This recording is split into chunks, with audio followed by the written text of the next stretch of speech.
The chair recognizes the honorable member for Marco City. Thank you very much, Mr. Deputy. I'd like to thank Almighty God for this opportunity to be in this space speaking on behalf of the people of Marco City and to say to them how grateful I am for this opportunity to serve you, this opportunity to help you and your family realize your dreams and expectations. I would also, Mr. Deputy, like to say a special thanks to all of the persons who have been supportive of our organization's cause to transform this country into the kind of country that all of us would be beneficiaries of the wealth of this country. Mr. Deputy, today we are debating the 2025-2026 budget. Mr. Deputy, when we discuss the budget, one of the things we are concerned about is what are the things that the government consider to be their priorities.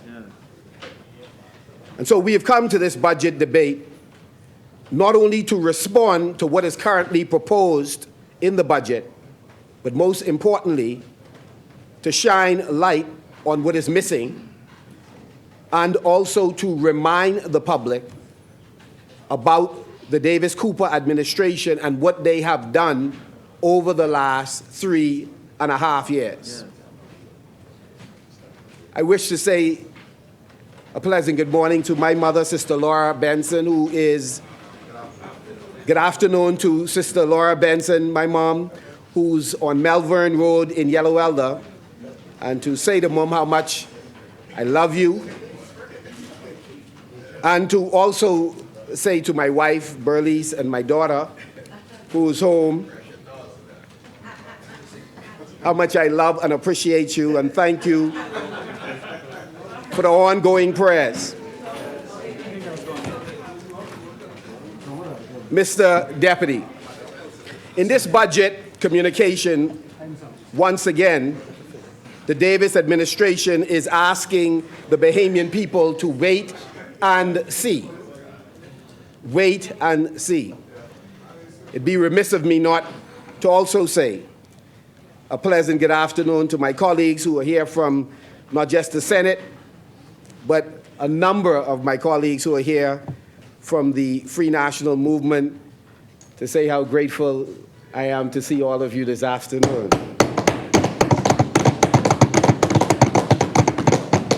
And just to let you know, when the other side bring their association, this side have the decorum to also cheer for them as loyal Bahamians who are interested in national development. And so, wait and see. Wait and see. Order, members. We are called upon by this administration, Mr. Deputy, to wait and see if their projected budget surplus will materialize. Wait and see if their proposals will translate into lower light bills, more reliable power supply, and real jobs. They're calling on us to wait and see if the crime rate, particularly violent crimes, if it would go down. Our hearts go out to the many Bahamians who are grieving because they've lost loved ones, particularly those who have lost loved ones to violent crimes. And even in this place, when we attempt to get up and pay homage to them and extend condolences, they interpret it, particularly the Minister of National Security, as a cynical act because they cannot contemplate that we hurt when other Bahamians hurt. We stand because we are concerned about grieving families. We don't doubt that many of them are also concerned, but we are concerned when their cynicism shows through, when we stand to say, we grieve with you, we pray for you, and we need as a country to work for better. Wait and see if our healthcare system will rescue itself. Wait and see if the $120 million mentioned by the Deputy Prime Minister for the Grand Lucayan, wait and see if it is in the bank. They are calling for us to wait and see if this government can finally deliver on many of the promises it made 3.5 years ago. Mr. Deputy Speaker, the people of the Bahamas have waited long enough. More than a month ago, we wrote the Prime Minister and the developer requesting a full briefing on the Grand Lucayan deal.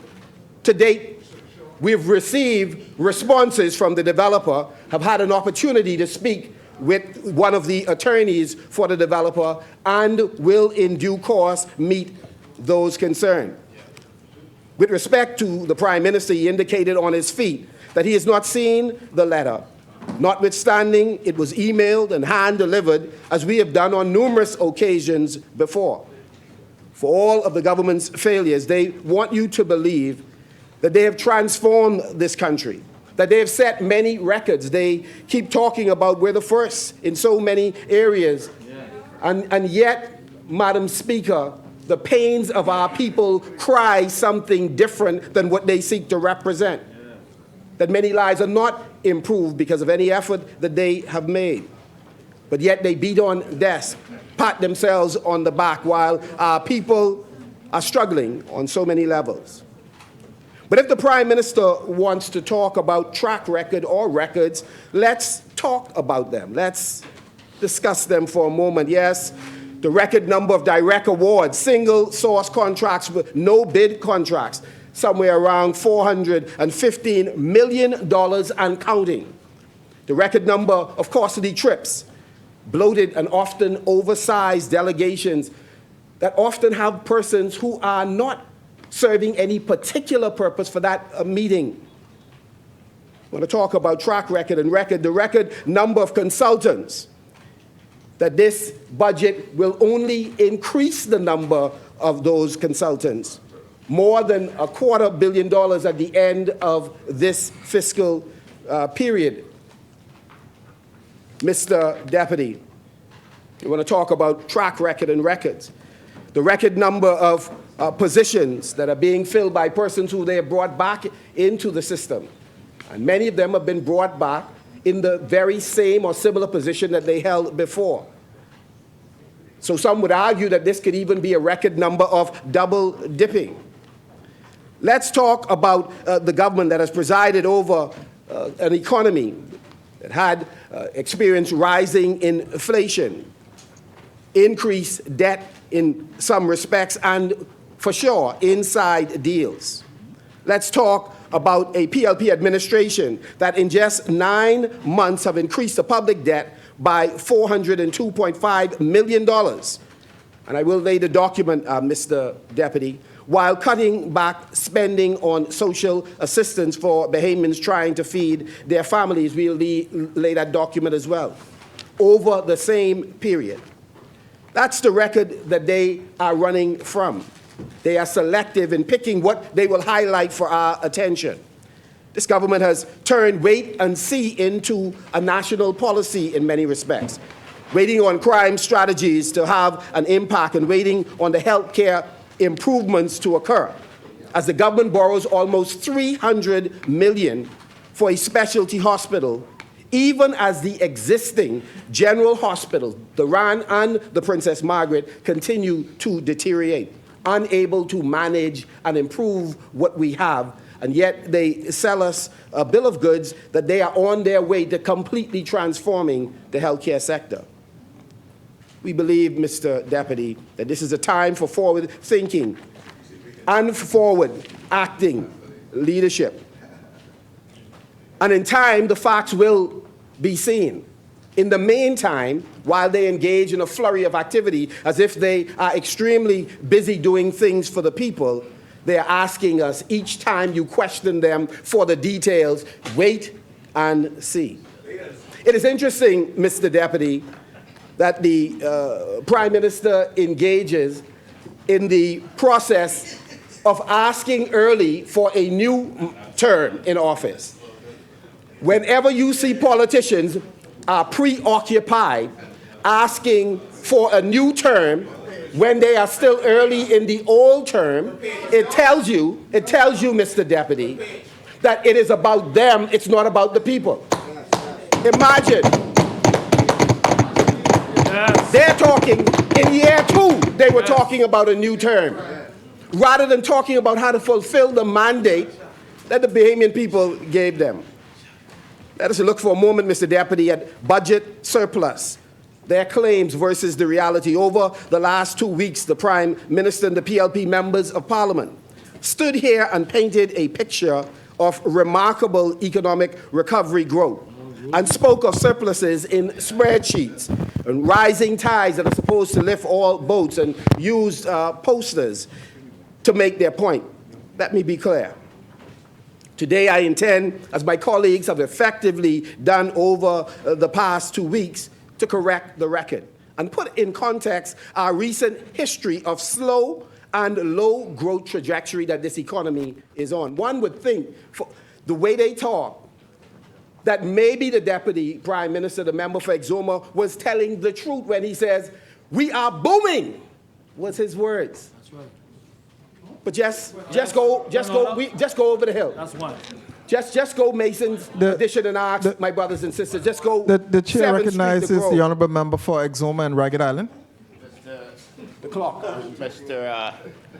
Mr. Deputy, I think when the member from Marco City is going to quote me, I think he should use some context, right? Not his context, Mr. Deputy, the accurate context. If he would do so, we would be able to follow him appropriately. Otherwise, we think he's politicking again. Mr. Deputy, the Deputy Prime Minister indicated that we are booming. And we're saying in Grand Bahama, it isn't true. We're saying in New Providence, it isn't true. The question is, who is booming? Who is booming? Chances are there are some folks that he knows is booming. The few are booming, but the majority are waiting for that opportunity to participate in the development of this country. We were told that this is the first balanced budget with a surplus since independence. We brought that article. Of course, they were quick to backpedal. They are exceptionally good, Mr. Deputy, at moonwalking when pressure comes. And so they were quick to backpedal after the public disbelief at that statement was shared. And then they moved quickly to remind folks that this was only a projection. I was here, I heard the Prime Minister. It certainly wasn't casted as a projection. They carried on as if it was a done deal. There's no surplus just yet. Of course, what he's saying, again, we just have to wait and see. The fact is that if there was a real surplus, it would still not amount to a serious plan. They haven't released a serious plan. The numbers on the spreadsheets don't pay the bill. They do not treat patients. They do not fix schools. And they certainly do not put food on Bahamian tables. While they fixate on a future surplus to get a favorable headlines, they are big on headlines, they clearly forgot the frustrations of everyday Bahamians. They've forgotten that Bahamians have far more urgent priorities. The PLP once claimed, Mr. Deputy, to stand for equality, justice, and opportunity, and I remember that period as a young child. And many of our families, many of us in this room, our families, signed up for that cause to make sure that equality was ushered in the Bahamas. But sadly, Mr. Deputy, today they are a shadow of their former selves. Many of them have departed from the founding ideals of even their own organization. What was once a people's movement has morphed into an organization often paying closer attention to the privileged, or in some cases acting in self-interest. Their modern legacy, Mr. Deputy, has been defined by a tremendous amount of lip service. And their values some of them, Mr. Deputy, have been traded in for political convenience. Mr. Deputy, let us look for a moment at the reality of the economic performance under the Davis-Cooper administration. Since taking office, this government has measured its fiscal performance against the lowest point in our economic history in the aftermath of twin calamities. Think about this for a moment, Mr. Deputy. The depths of a global pandemic did not only impact the Bahamas, but it impacted countries around the world. And a number of countries in this region was adversely affected by Dorian, the worst hurricane in the history of the Commonwealth of the Bahamas.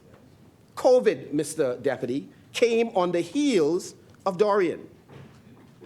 And it is interesting that this government, when it talks about how well it's doing today, they go back to a period where not just the Bahamas, but countries in this region, and in the case of COVID, countries around the world, was experiencing the most difficult time in many of their own economic histories. The combined impact, Mr. Deputy, just for context, of Dorian and COVID on the Bahamas economy was somewhere in the region of $7 billion, with a B, billion dollars. The PLP knows full well this is an disingenuous benchmark designed to mask their underperformance and their own mismanagement. So they have sought to compare their performance to our performance against the backdrop of two calamities resulting in a $7 billion hit. The reality is much of the government's reported revenue growth is not the result of improved tax policy, but rather a direct consequence of sustained inflation. According to the data from the Bahamas National Statistical Institute, the cost of goods and services have increased by close to 15% since 2021. In a country where consumption taxes make up the vast majority of all taxes collected, this rise in prices has naturally increased the amount of tax collected by the Davis-Cooper administration. They are halfway good tax collectors. Tell the truth. That's what I asked them today. Bahamians are being taxed more because they are paying more for everything.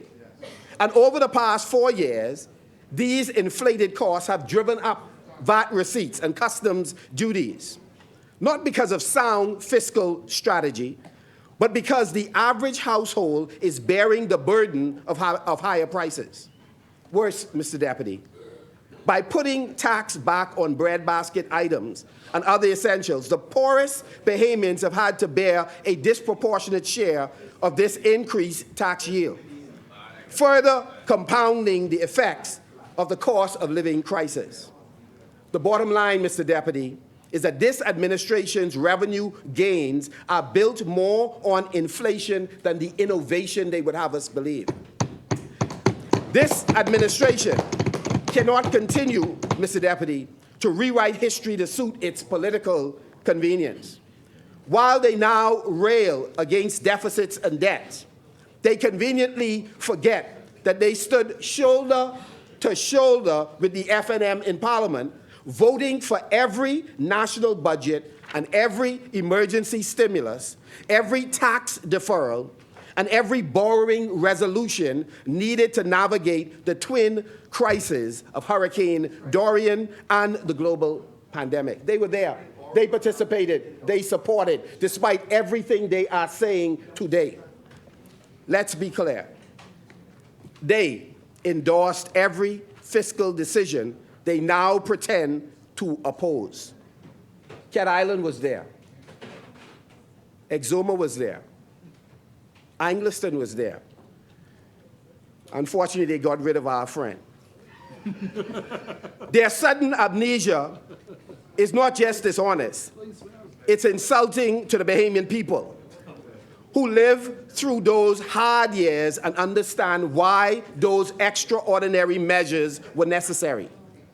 We do not forget that it was none other than the now member for Exuma, the now Deputy Prime Minister, who at the onset of the pandemic suggested that the government should borrow up to Mr. Deputy, up to $2 billion, a sum much greater than the $1.3 billion that the government agreed upon at the time. We recommended 1.3. The deputy leader of the Progressive Liberal Party, the member for Exuma, recommended $2 billion at that time. So when the Prime Minister, we got to lay that document just to refresh his memory. So when the Prime Minister talks about fiscal cliffs and ballooning debt, he should start by looking in the mirror.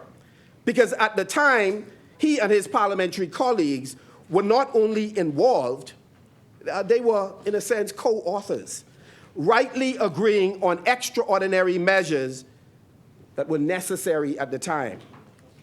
If we are serious about assessing the state of our economy today, we must acknowledge a couple of things. In fact, we should look at the whole picture, the full picture. The impact of the back-to-back national disasters, a historic inflation surge, and the lingering cost of living crisis. And while the Bahamas has begun to recover, the real work still lies ahead. This administration should have sober conversations with the population about their true plan of action, their strategic plan on how we will navigate a difficult future. What we need now is not a revisionist spin, but bold reform and honest leadership to put our country and public finances on a sustainable ground. Serious national progress demands serious leadership.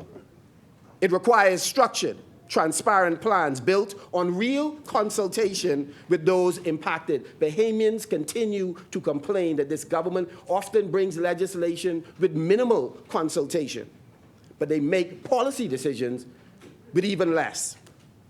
But this is not the PLP way. They know better, they feel. This is a government consumed by image over impact.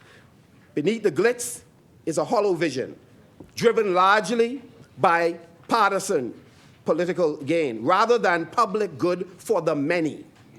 They reward the connected while asking the rest of the country to simply wait and see. In other words, you complaining, wait your turn. You can't trust, Mr. Deputy, the member for Cat Island, with our future. Just look at his past, the way he loves to look at others. After 30 years representing Cat Island, Rumkey, and San Salvador, he failed to deliver even on the basics. He talks about his life, rich life experiences. But his record is one of missed opportunities and empty promises. It took the FNM to bring potable water to Cat Island. Not just. The chair recognizes the honourable member for Cat Island, Rumkey, and San Salvador. When the refrain of the previous administration, right, under the chairmanship of someone who sits in here now, was that I stayed there many years and didn't lay a pipe. That was your refrain. Brave Davis didn't lay any pipe. No pipe. But I want them to know. And I said then, right, that when Brave Davis lay pipe, he spends his own money. You don't use the corporation money.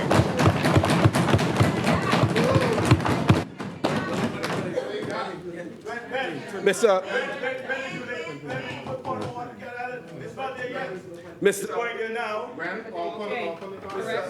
Chairman. You take it. You stop the clock. The clock is stopped. You stop the clock. Yeah. The chair recognizes the honourable member for Long Island. Firstly, respect to the pipes in Cat Island. The first contract for the pipes in Cat Island was signed in December 2020. Prior to that, there were no pipes in Cat Island.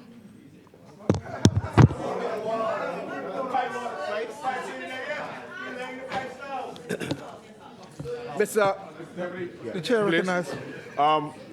ISD at that time was contracted to fulfill those works, and we left those works ongoing at the point when we lost the government. Order, Those works were members. ongoing.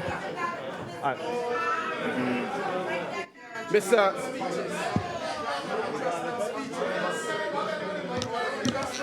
Order, members. Mr. Deputy, Order. for 30 years, the Member of Parliament for Cat Island, Rumkey, and San Salvador could not put potable water or lay pipes in Cat Island for 30 years. Let me lay out the facts for you. The member was the Minister of Works and still could not take care of the infrastructural work required for Cat Island, was in charge of urban renewal and still could not take care of the many needs of houses that had been damaged by successive storms.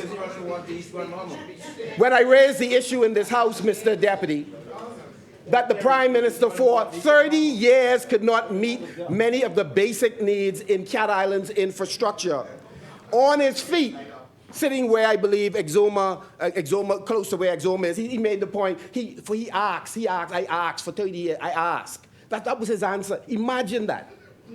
For 30 years, you are a member of parliament for an area, and the most fundamental things people need, water, the Minister of Works, the Minister with responsibility for water and sewage. Think about that for a moment. Some of you, junior members, you have been able to do things in your constituency in 4 or 5 years he could not do in 30 years. Member. Should be ashamed. The chair recognizes the honourable member. Order, Madam Speaker. The chair recognizes the honourable member for Rumkey and San Salvador. Yes, I spent 30 years as a representative of Cat Island. But I hope you notice that I was re-elected. So it must have been I was doing something. It must have been I was doing something. Now, you see, the people in Cat Island are wise people. Yes, that's why they rejected you. Remember, they rejected you. When I sat and said I had to ask, yes, I was a part of a team. All right? What I said to you, yes, as all members of parliament who sit, they have to ask. And that's what I was doing. I also reminded you that most of those 30 years, we were not in power. You ain't got to ask now. You were. And I reminded you that when the former Prime Minister Hubert Ingram spoke for you in Artistown, what did he tell the people? I never did anything for you all. But you all give me him, and I'll do something next time. And what they did, they said no to him, and now I am here, I have the pen, and things are happening.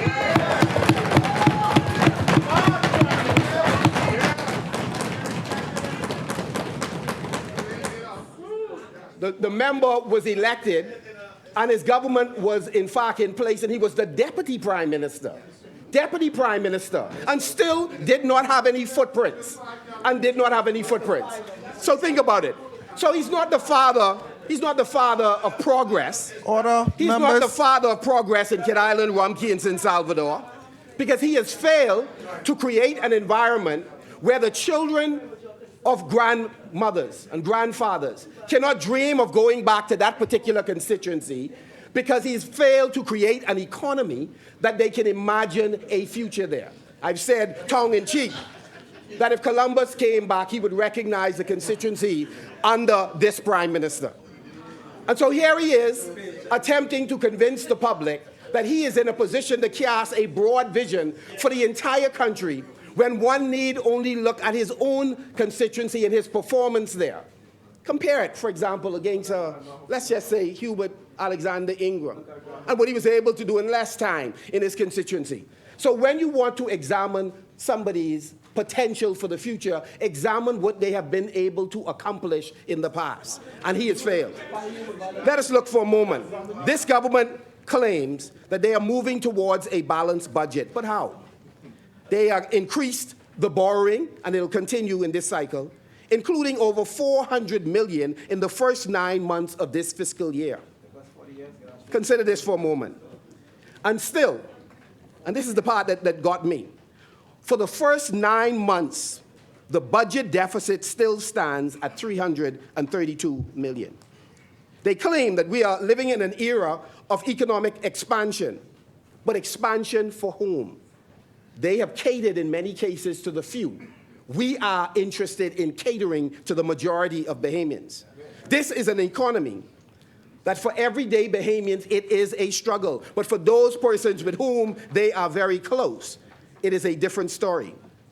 This is an economy best built to benefit the privileged and the politically connected. Just ask the small business owners and entrepreneurs in this country. They are being buried under new taxes, rising fees, expanding compliance requirements, and the costs that go with it, with little to no public education and support from this Davis-Cooper administration. Ask those persons about the new water and sewage fees, which they, bold-faced stand up and deny that, oh no, this happened from the 1st of May, as if that would make it any better. Ask the realtors. Ask their own fraternity, the lawyers. Ask those who are intending to expand their property about what this government is going to do to make sure that they are unable to reclaim the VAT. Ask them. Realtors now face 3% VAT penalties if they fail to comply with confusing and poorly communicated sales rules. Tour operators and small businesses are navigating shifting tax burdens and licensing hurdles that threaten their survival. Meanwhile, 57 million more is being handed out in additional subsidies to state-owned enterprises, many of which continue to operate inefficiently and with no performance oversight. This government is tightening the reins on the private sector while loosening accountability in the public sector. And what do entrepreneurs hope to gain from this administration?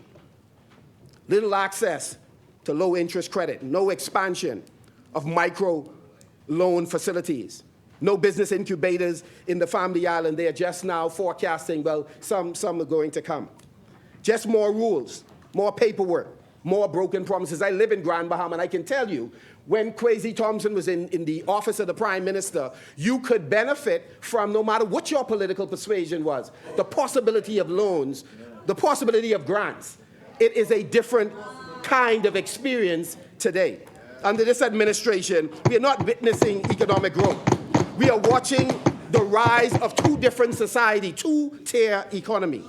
One where insiders get contracts without bidding, and another where the rest of the country, especially our young people, Family Island residents, and small business owners, are told to wait and see. In fact, they better cultivate a relationship with some of the big boys if they hope for any chance of subcontracts even reaching them.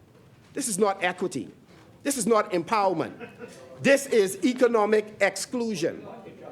But under the F&M, we will deliver bold and practical solutions that empower entrepreneurs. We'll cut the red tape. We'll drive real economic growth for all. We will deliver no less than $10 million annually in grants to small and micro businesses, with dedicated funding for young entrepreneurs. Family Islanders and marginalized communities will benefit under the F&M administration.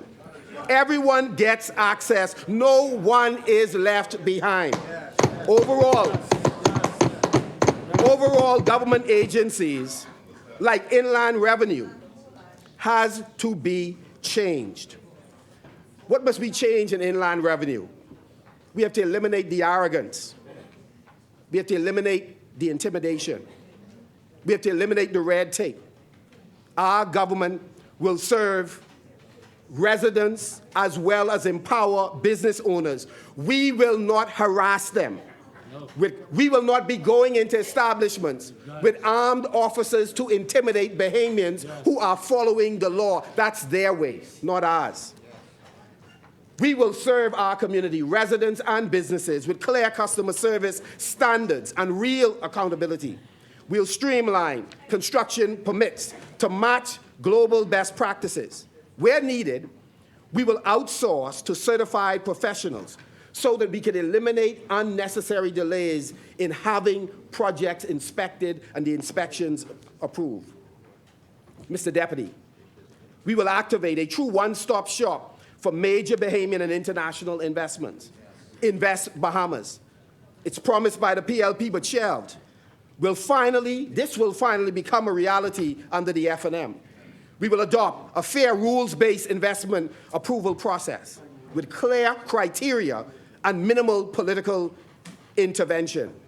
They want you to come to them. For what reason, one can only speculate. We should have a rules-based society.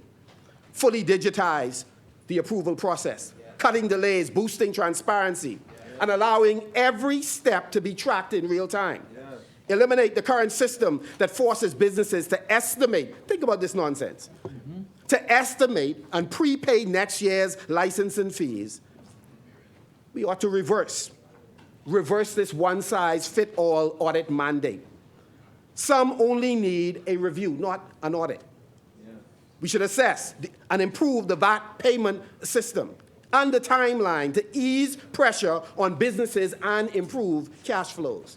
This is not an administration, Mr. Deputy, that is committed to accountability. And you will see as we lay out the case today, for them, accountability is a slogan. For us, it is a standard.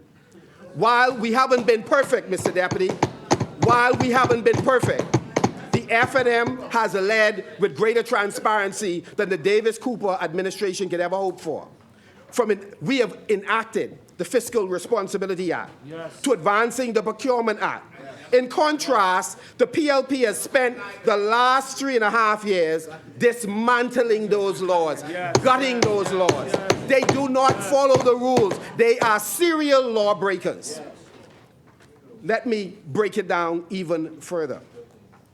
They are busy making decisions that tantamount to betraying the public's trust and rewarding insiders, while hard-working Bahamians are left behind and whistleblowers feel intimidated. You remember the immigration matter. The member for Cat Island was more concerned about how the information got in circulation rather than whether the information was true about one of his ministers. Of course, he has since moved that minister. They refused to follow the Procurement Act they inherited. They called it unworkable, you remember that? Only to pass nearly identical legislation in 2023. And they continue to violate that too. They violate the old and they violate the new. Under pressure from the opposition and international voices, they began just recently publishing some contract awards online, but not all. Not all, not all. State-owned enterprises, we can't find them. We noticed that for 16 months of reports published to date, we do not see one single entry from the Ministry of Tourism. Imagine that. Imagine that. The Deputy Prime Minister's ministry. He has either done no procurements over that time, or he has simply refused to set the example and comply with the publication requirements of the Public Procurement Act. The Public Accounts Committee confirmed, I want you to hear this. The Public Accounts Committee confirmed that the procurement unit head, Mr. Carl Oliver, indicated that all ministries and state-owned enterprises have access to the training and tools required to comply with the procurement law, which simply means we ought to make sure that when we're doing business for the government, we allow persons to bid, and then we pick the most suitable bid in the most basic way I'm explaining it, and then we engage in business. Every ministry, including state-owned enterprises and the Ministry of Tourism, was made aware of how this process works. And yet they still break the law. Major entities like the University of the Bahamas, Water and Sewage, NIB, Public Hospital Authority, Bahamas Air, all of them seem to have failed to publish their procurement rules or disclose contracts over $25,000 as required by law. Now, if we've missed anything, we just want them to just bring the public up to date. But we dug through the limited data online and we brought the document to support it. that what we found out about the direct awards meaning no competitive bid, just decide on that's my boy, yeah, that's my buddy, that one, we can give them the contract direct. That's what we mean by direct awards. From small to massive direct awards, as we examined that list, it turned out to be staggering. Here's what we discovered. They granted over $400 million in direct awards to more than 900 companies. While hundreds of Bahamian companies struggle to survive, a handful flourish. Say it slow. They granted over $400 million in direct awards to more than 900 companies. Some contracts reveal that senior public servants have government contracts, including for at least a ministry that they were associated with in a manner that clearly constitutes a conflict of interest. So let me just pause there. So that could be something like if somebody is investigating a particular ministry, it wouldn't be a good thing if they have a contract for that ministry. Just by way of an example. The Prime Minister canceled, according to one of the dailies, and we brought that article as well today. The Prime Minister canceled the contract, one such contracts, supposedly. However, the company appears to have a $58,000 monthly contract with another corporation, with the Mortgage Corporation. So we'll just lay that document in case we missed something. As well as another contract for Junkanoo Beach. Seeing that the Prime Minister understands the conflict of interest issue, given his cancellation of the first contract, if what we have heard and read is accurate, we would like to know why are these other two contracts held by a company that is owned by a senior police officer, and would they not be considered conflicts of interest? The bottom line is, it raises the question of trust.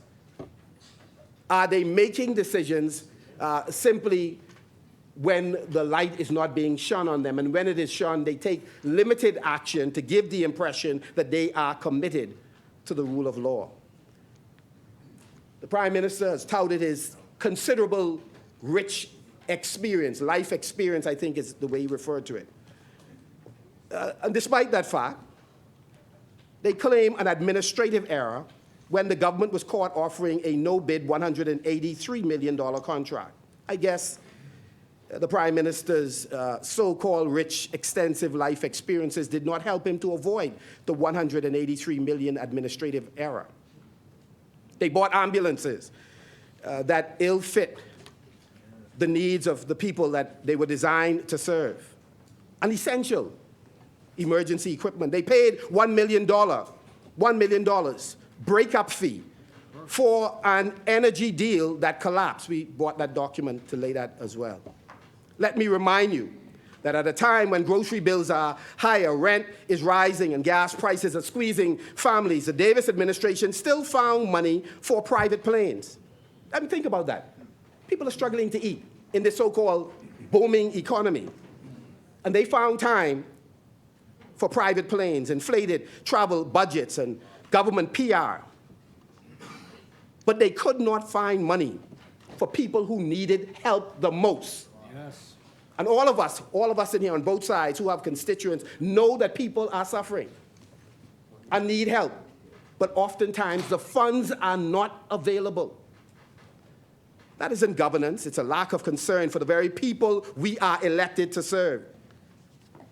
The Davis-Cooper administration priorities are wrong, dead wrong. And let us come to the golden goose that lays the golden egg, our tourism sector. Some contend, and the figures appear to bear them out, that tourism numbers in some respects, despite the claim of robust growth in all sectors and a booming economy, it appears that some areas have seen some stalling. Like many tourist destinations, the Bahamas benefited from a global wave of pent-up travel demand after the pandemic. This is the point we've been making. Each time members get up to speak, a number of them, they begin their presentation giving the impression, Mr. Deputy, giving the impression that all is lost. They give the impression that we are not only we are on the cliff, we had slipped off the cliff, and they reached over and caught the country. And yes, the Ministry of Tourism played its part just as their Caribbean counterparts did. But let's be honest. The driver behind this recent tourism surge that the member for Exuma loved to brag about, one of the big parts of it is the Nassau cruise port. Yeah. So the pent-up demand that existed after COVID, the rebound had already started when Dr. Minnis was in the chair. And we gave you the figures and we brought the article, 13.7 economic growth. Yes, the country was closed. Yes, Bahamians were pissed off. Many of us, we pissed off too. But the reality is when the government changed, the economy was already opening and there was a 13.7% economic growth rate. So again, they sought to mislead us as if all of a sudden they appeared and boom, there was an explosion. No, there was pent-up demand. One of the initiatives that played a role was the cruise port. No less than the member for Carmichael, and we brought that article, made the point that the cruise port deal was the worst deal in the history of the Bahamas. He didn't say that for none of the BPL deals. He didn't say that for no aspect of the BPL deal or the moorings deal, but he said the cruise port was the worst. And that's very interesting. But his colleagues, including numbers 1 and 2, are celebrating left, right, and center. And so the PLP is now bragging about the very thing in their own cabinet, a couple of their members telling them, man, that's the worst possible deal. I don't know how you all support that. Tourism is, in fact, our lifeline, and we support it. And we will work with the government where it makes sense and they are open and transparent. But it's stopover visitors, not cruise passengers alone, who are the true engine of our tourism growth. They stay longer, spend more money, over $2,000 per person for stopover visitors compared to less than $75, if you want to be generous, less than $100 for cruise passengers. Our Minister of Tourism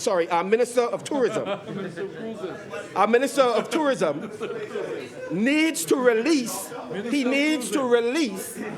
his strategic plan on how we can benefit more, both from cruise passengers as well as from stopover visitors. Here are the facts.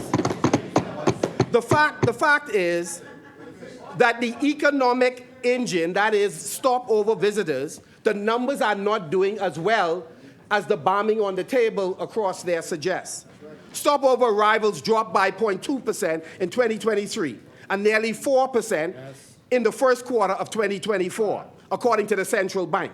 I believe it's on the sign.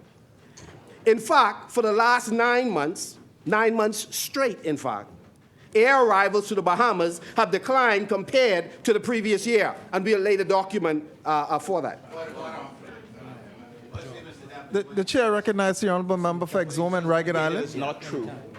And secondly, I notice he's displaying, I hope he'd come to explain it, but he's noting regional tourism performance to the year is 11+%. And I reckon somebody made this up for him. But maybe he should check it, because I suspect the numbers he is comparing is incorrect. I know they're incorrect. I suspect he's conflating the two issues. Perhaps he doesn't understand what he's saying, but I will leave it to him to explain. But he's wrong, Mr. Deputy. Thank you, Honourable Member. Grace of God, you will be delivered from the arrogance that afflict you. I continue. In fact, for the last 9 months, Order, Mr. members.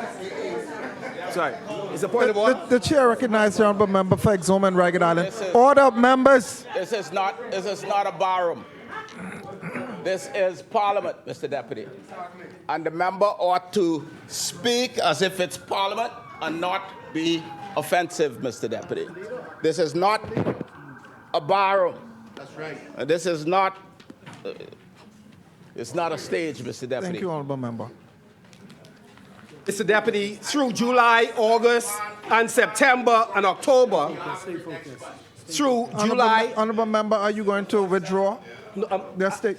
Arrogance is a statement of fact. I mean, it's to Mr. Deputy, for someone to suggest that they understand a thing and others do not understand a thing, it reeks of arrogance. And so I will lay the document. I don't mean. Or have it expunged, Mr. Deputy. Sorry, Mr. Deputy, I do not mean to be offensive to Exuma, but I certainly. Okay, we'll have it expunged from the record. Yes, it is expunged from the record. Through July, August, and September, as well as October, November, and December, and let's go further, January, February, and March, we have seen air arrivals drop. And the member for Exuma and Ragged Island revealed in his contribution on Thursday past that this fall off continues. That's the member for Exuma. He said that air arrivals are down for April as well. So it is actually 10 straight months, almost a full year. Member, the chair recognizes the honorable member for Exuma and Ragged Island. The member is misquoting me, Mr. Deputy. At the end of the first quarter, air arrivals were down. At the end of the fourth month, air arrivals had increased relative to the end of the third month. The member does not know the numbers, and he's not paying attention to explanations, Mr. Deputy, and his charts are wrong. They're absolutely wrong. No, you didn't quote me. No. Mr. Deputy, while our numbers fall, the rest of the region, and I'll cite the source, the rest of the region is climbing. Stopover growth in Belize, 17.8%. Barbados, 10.7%. Dominican Republic, 5.9%. Turks and Caicos, 10.7%. The Bahamas. What is the Bahamas rate? One of just 4 regional destinations that saw stopover visitors decline in 2024. And Mr. Deputy, I will lay all of the documents. The fall off, Mr. Deputy, in stopover visitors is not simply some regional trend. It is a challenge that we are having. If the government were truly bullish on economic growth, they would not be projecting. So I need everyone to hear this. If the government was truly bullish on economic growth, they wouldn't be projecting just 1.7% growth for the next fiscal year, a 35% drop from last year's forecast, and well below the regional Caribbean average of 2.5%. Despite bragging about $10 billion with a B in so-called investments, amended by the Deputy Prime Minister, $12 billion in so-called investments, something doesn't add up. Yes, cruise arrivals are up, but for 10 straight months, stopover tourism has declined for year over year, while our regional peers are growing, and still, this government has no clear plan on how to turn it around. Let's for a moment concede to the Deputy Prime Minister that the percentages are elevated. The truth is, he still has not revealed a strategic plan on how to increase stopover visitors, because it appears as if those persons who were coming from the eastern seaboard, those persons who were coming from Florida, those stopover visitors have been converted generally into cruise passengers. That's the fact, and he does not have an answer for it, Mr. Deputy. The chair recognizes the honorable member for Exuma and Ragged Island. As the member celebrates his weak applause over there, I would simply say again that his assertions are wrong.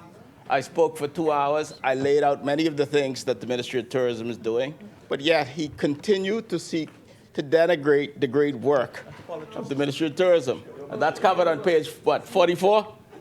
83. He's wrong. He's wrong again, Mr. Deputy. I thought it's on page 83. The Deputy, an F&M government under my leadership will act swiftly and strategically, and we will not react so sensitively. We will work with tourism stakeholders to launch a targeted stopover recovery plan, including stronger advertising, expanded airlift from key markets, and accelerated Family Island Airport's upgrade. They talk a lot about airports, but the question is, when would they complete at least one? We will diversify our reach, tapping into Canada, Europe, Africa, Latin America, and Asia, many of the markets where persons are no longer going to the U.S. in the numbers they were going before. No more. No more wait and see. We will invest in world-class heritage, ecotourism, and cultural attractions, ensuring Bahamian creatives, artisans, and artists and entrepreneurs are front and center. Owning and operating the amenities both at cruise ports in the major population centers, as well as getting more of what they deserve from the private islands. And so the question is, what is it that the minister with respect for tourism is not yet doing? I close on this section of this speech by saying he's refusing to lay out a strategic plan on how to raise the stopover visitors and get more resources from the cruise passengers. He needs a roadmap for growth. He needs a strategy focused on resilience. And so far, he's not been able to provide either the explanation or to create the momentum required. Under the F&M, bold tourism transformation will begin. Yes. We will engage in the largest revitalization of Over the Hill. Imagine in 2025, we are still bombing on the desk, patting ourselves on the back, and many of our brothers and sisters over the hill still going to outside toilets, still do not have water attached, still doesn't have the infrastructure for light, and we are in here celebrating. Many of them are dying because they don't have access to health care while we enjoy health insurance. We will unleash the largest over-the-hill revitalization program. We will also ensure that Bay Street will truly be transformed. You know, the Ministry of Tourism traded Randy Roll. They got rid of Randy Roll, unfortunately. They're good at firing people. And again, they have lost momentum on even cleaning up Bay Street. We want to go further than cleaning it up. From Arwaki to Porterski, a vibrant commercial hub will be created. We'll pursue UNESCO Heritage Site designation, not just for what was mentioned by ministers on your side, but we believe communities like Foxhill and Baintown and Gambia and Adelaide and historic Nassau ought to be restored and designated. We can unlock new global attention and raise the cultural tourism value. Downtown Nassau ought to be alive. It simply isn't. And so at the end of the day, if we want the kind of change required in this country, we have to make the decision. Somebody say how? A new downtown chamber of commerce in partnership with again, Paul, just listen for a moment, may help you.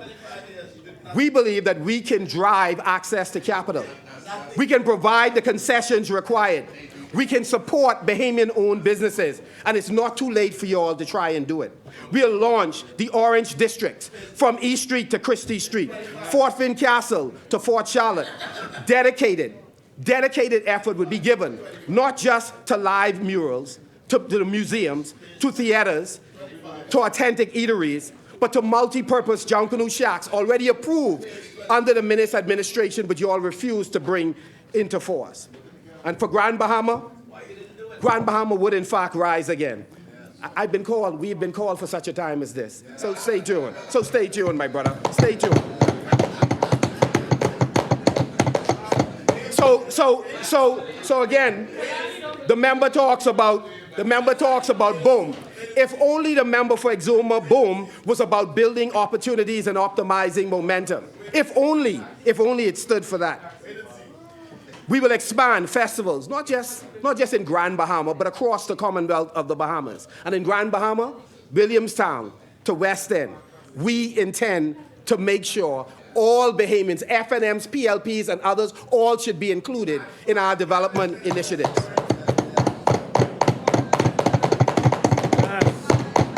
And we will unlock maritime tourism. This government has single-handedly been responsible for 47% of the yachting industry to go south, from Turks and Caicos all the way down to the Southern Caribbean, because of ill-advised taxation. And it is most unfortunate. I've been advised, they met with no less than the Prime Minister, they met with no less than the Deputy Prime Minister and the Minister of Transport, and still horrible decisions were made that has driven the yachting business south. Others are grateful to us because of our missteps. It is a shame. With respect to the Grand Lucayan, Member, it is... The chair recognizes the honorable member for Central and South Abaco. Obviously, he's Yes, Point of order. yeah. he's obviously referring to the yacht charter business, which year on year we have had an increase of yacht charters. He may be confused because some of the yachts had gone down south, but the yacht charter business is what she's referring to, is increasing year by year. In 2023, there was over 560. Last year, there was just over 600, and this year we're projected for nearly 650 yacht charters. That means the demand is strong and will continue to stay strong. Mr. Deputy, I know that you expunged from the record my comments earlier, but the friction that I talked about is obviously rampant across this administration. Give us some credit, Mr. Deputy. We have met with the stakeholders in the yachting industry, not just the association. We've met with the taxi drivers who were part of that net, those who rent cars, persons who have cleaning companies that clean yachts, captains, engineers, you name the pilots who move parts on behalf or owners of yachts. Every one of them talk about the dramatic fall off and the fact that business have gone south. So I don't know what they are talking about, Mr. Deputy. I don't know what they are talking about. And so let's talk frankly, the Grand Order, Lucayan, Mr. members. Deputy. Oh, yes. The Grand Lucayan, Mr. Deputy. We have said historically, and we have been consistent.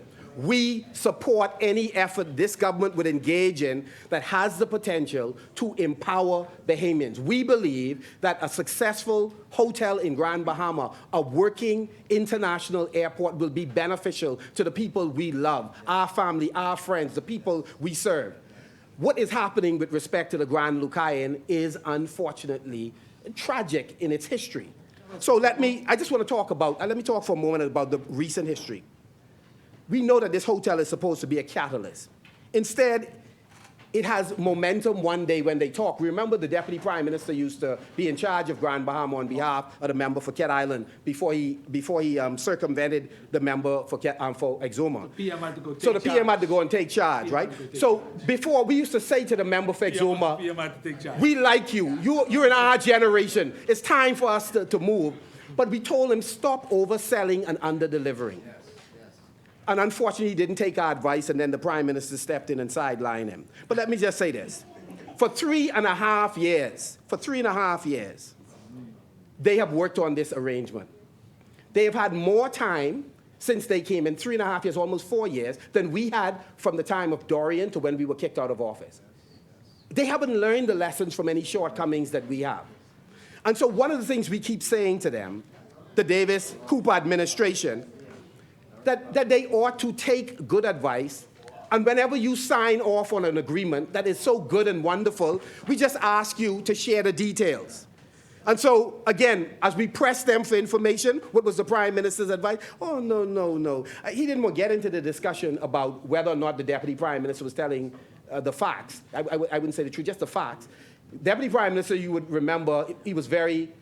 Was it apoplectic? Yeah. He was excited. Yes. The $120 million is in the bank. That's right. Listen to me. Yes. If that $120 million was in the bank, knowing Cat Island, Rumkey, and San Salvador, he would have said, of course it's in the bank. What's the controversy? Not a dollar. But he refused to answer it because he know that what the Deputy Prime Minister said was not accurate, and to his credit, he didn't comment on it. Right. So what we are saying is why all the pomp and pageantry? Why take precious, scarce resources of the Bahamian people and spend on a full-day party just not to give the details about something that should be good for our people? And so today, they cannot tell us whether $120 million is in the bank. Order, members. And so let me just comment Let me comment for a moment on the $10 to $12 billion that the Deputy Prime Minister and the Prime Minister says that they have facilitated.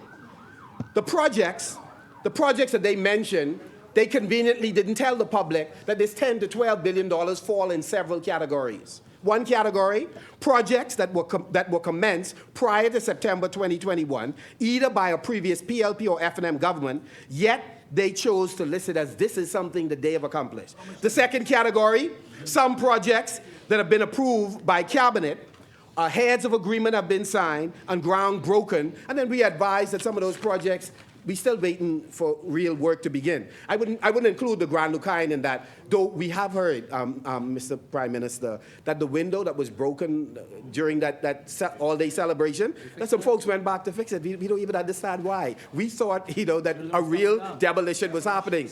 But anyhow, I know y'all can explain that. Three, the third category of contracts is some projects, the due diligence and agreement in principle was completed under the Minnis administration, but the work commenced after September 2021. We don't have a problem with that. Some people plant, others water, others reap. We accept that. But at least represent the figures accurately. We are both prayerful and hopeful that the government delivers for the sake of the long-suffering people in Grand Bahama and all other islands. The government launched the Clear, Hold, and Build program. We support it. We are losing too many of our sons and daughters, dying senselessly, needlessly. There is a need for us to change the physical environment. The physical environment does affect the social condition of our people, and we support the program in Angliston. We support it in St. Barnabas. We support it, the Clear, Hold, and Build program wherever it is implemented. But let us not overstate what we are doing. Let us just speak soberly about it, acknowledge that more work needs to be done, and get on with doing the work. Not coming here and cheering for low achievement. And that's true for all sides. It is unnecessary. Because what we are seeing, even with that program, is certainly not transformation. So when we talk about transformation, we are again overselling and under-delivering. The truth is, some argue that they are quietly scaling back the scope of the program when it was initially announced. And so what was meant to be a bold shift in the crime strategy has turned into yet another watered-down initiative. Very little updates are provided on the crime committees that was listed. No reports from the agencies.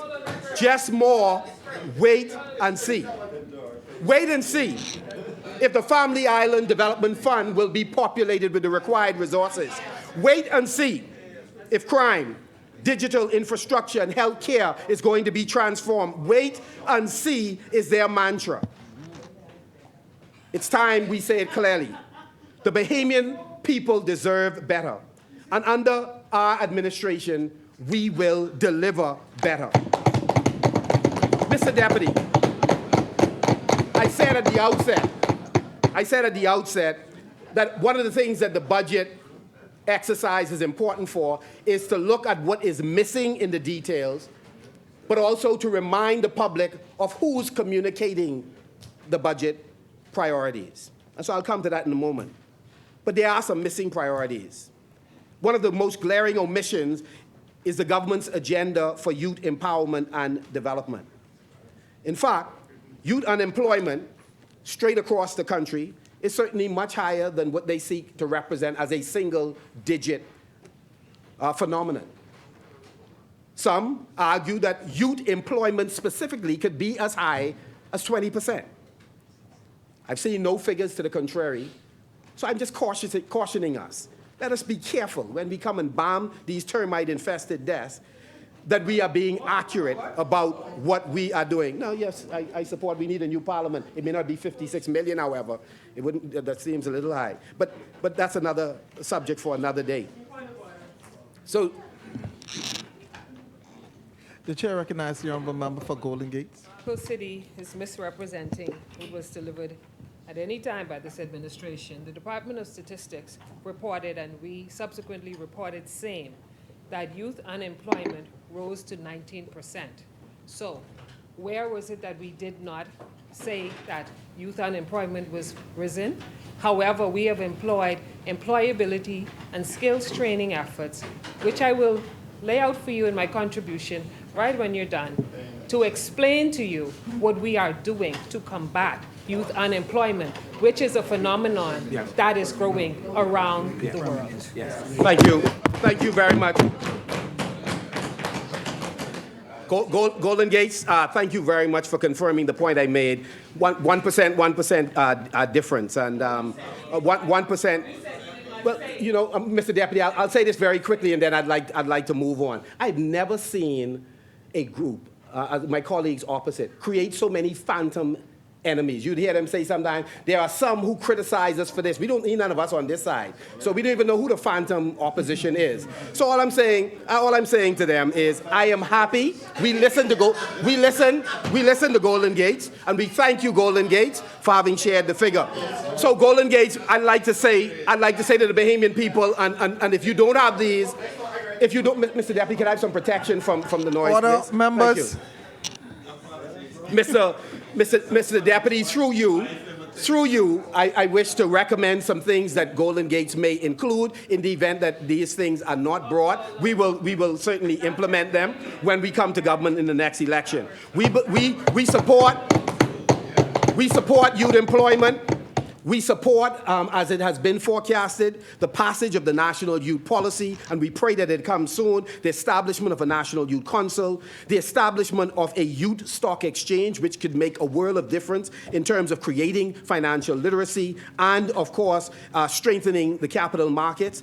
We support the establishment and will implement, and this is important, an annual agriculture and fisheries technology hack. We had that approval from the Food and Agriculture Organization before we were kicked out of office, and we'll revisit that. We support the dramatic expansion in BTVI, the Grand Bahama Tech Center operated by Mr. Delancey, and then, of course, the Falcons Tech Center operated by Darren Roll, and Reach Out initiatives run by Dudley Said.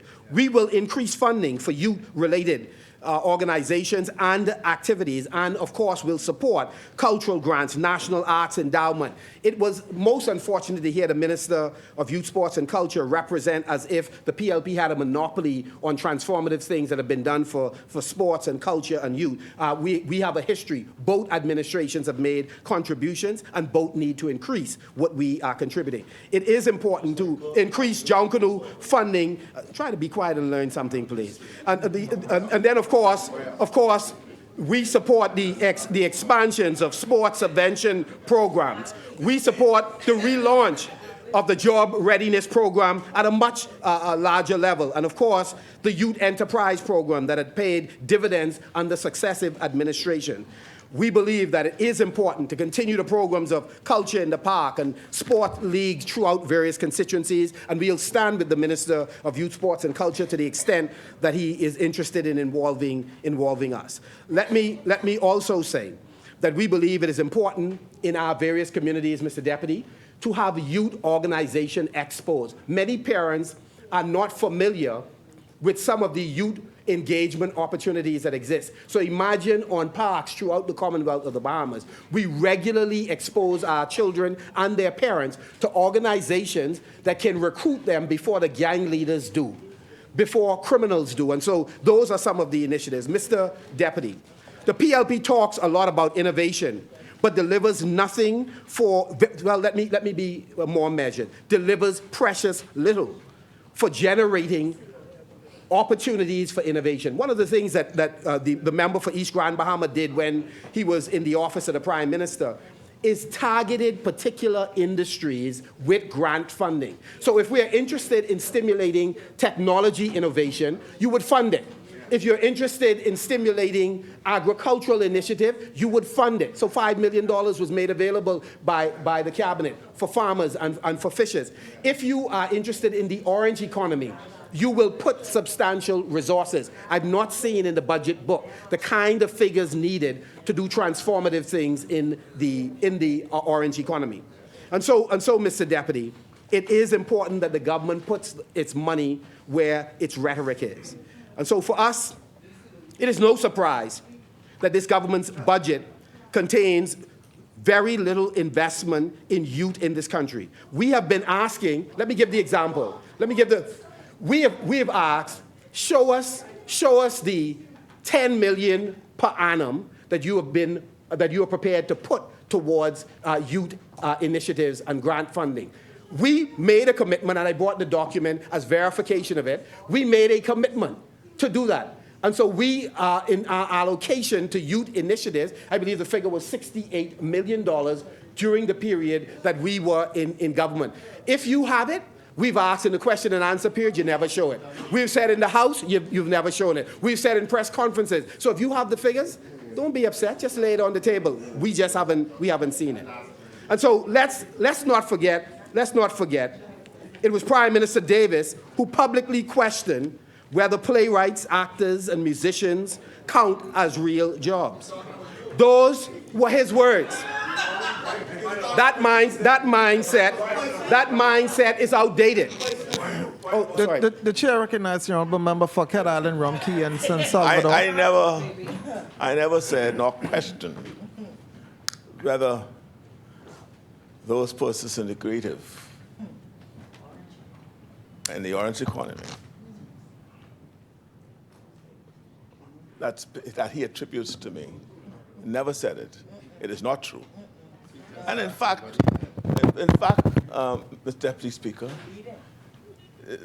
I don't know why the member went down the road, because all I asked is what he did.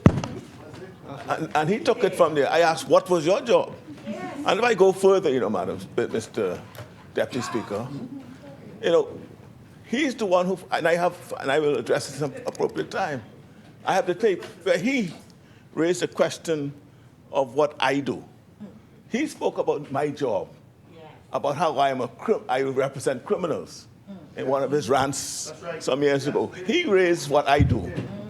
And my response was, I'm proud of what I've done.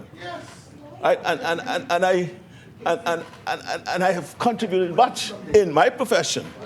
And I dare say that I am accomplished in my profession.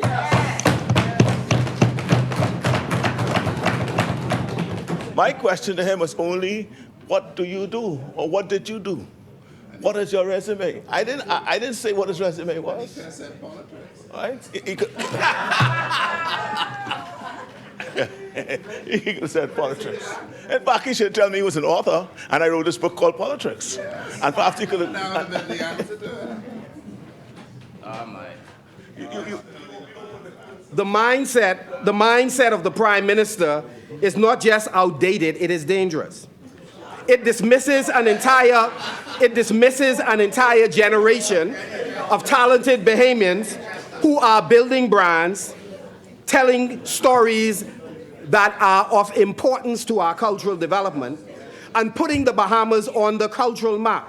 Furthermore, culture is the glue that holds the Bahamian identity together. This government's attack. What's the point of order? The chair recognizes the honourable member for Cat Island, Rumkey, and San Salvador. Order, members. The member attributes a mindset to me that I only point to my actions. If I were if I was such an enemy to the creatives or the orange, would I start a campus, the creative school? If I was such an enemy to the crew, would I, for the first time any government ever did, support the Dundas Civic Center? And it didn't just start now. It was not just now. I'm not talking about it. I'm doing it. I'm investing in the creatives. And this is it didn't just start. If you go to my blueprint for change, you see what my mindset is about the orange economy. I'm acting it. It's not a mindset. It's what I do. Look in the public schools now. And you know. And you know I'm a rake and scraper. Yes. I am the one of the Lacido boys, and you know it. Yes.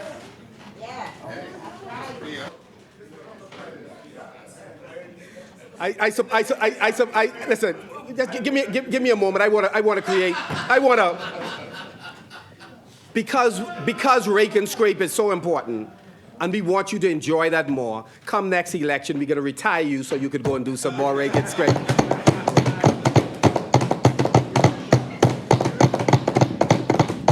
This government's rhetoric in and out of this house, attack on the orange economy, is most unfortunate. It is a reflection of their values, a reflection of a leadership that clings to the industries of the past and the traditional occupations of the ruling class, while ignoring and denigrating the range of opportunities that many and most of the Bahamians are engaged in. The Free National Movement believes that the future of the Bahamas lies in the hands of our young people who are trained or gifted in a wide range of occupations. No 1, 2, or 3 occupations give anyone the right or equip them alone to serve in Parliament or anywhere else or to lead this country. But it is that mindset that I was talking about. Yes. The F&M doesn't just tolerate creatives, we will champion creatives. The orange economy isn't a sideshow, it is an economy. From film to fashion, Junkanoo to digital media to sports, these industries are global growth drivers. And under the F&M, they will be treated as such. We are the party that believes in Bahamians with ideas. My administration will back them with resources, connect them to markets, and lift them up and celebrate their genius as storytellers, as innovators, as job creators, as sports icons who you travel around the world to go sit in stadiums to support. And so they are fine. Those sport icons, those cultural icons are fine as long as they do not attempt to come in public life and displace an outdated government. We will not tell them to wait and see. We will say, we see you. We believe in you. Let's build our country future together. That will be our message. Mr. Deputy, while the Prime Minister and the Minister of Education, while both of them have raised a number of issues that are of importance to us in this Parliament, the truth is there are some glaring omissions as I listen particularly to the Prime Minister. In 216 pages, that's just in one presentation. That is in the second. Combined, I believe the Prime Minister, the member for Cat Island, spoke for about 5 hours. But in his initial speech, 216 pages, forgive me if I'm misrepresented, if I missed it. Sorry, if all of us missed it. We could not find one mention of crime, one mention of murder. It was addressed 0 times by the Prime Minister. We didn't hear either of those 2 words, and I'm sure the member for Freetown will address it. The question is, what kind of leadership can look at what's happening in our streets, in our schools, in our homes, and decide it does not warrant serious attention? If it is so important, how does one stand up for 3 hours and not talk about the thing that has your population in fear, that have couples who decline most often to hold hands and walk on a beach because they're not sure if they could make it, that they have a problem even sometimes just going out to the quay and parking and looking at the sunset? It is a problem. So where's the plan? Where is the plan for intervention, for community policing, for victim services? This government talks about certainty, but Bahamians feel anything but certain walking on our streets. Member for Freetown. Mr. Deputy, Bahamians are not imagining danger, they are living it. Parents are unsure if their children will make it home safely. So when people hear of a shooting, many times the first thing they reach for is a phone to call to see where their loved one is. And that's widespread. Shopkeepers lock their doors before dark. Sometimes they keep it locked all day. And communities cry out for help that sometimes come too slow or too late. While we will continue to communicate responsibly, we will not understate the extent of the crisis that the country faces. This level of rising violence is not normal, and we won't pretend that it is. Downplaying the crisis only guarantees more of the same failed strategies. We need ministers. We need a minister of national security whose heart aches when people are in fear and they're hurting and they cry out. They don't need to be criticized. They do not need to be criticized or spoken to in a condescending manner.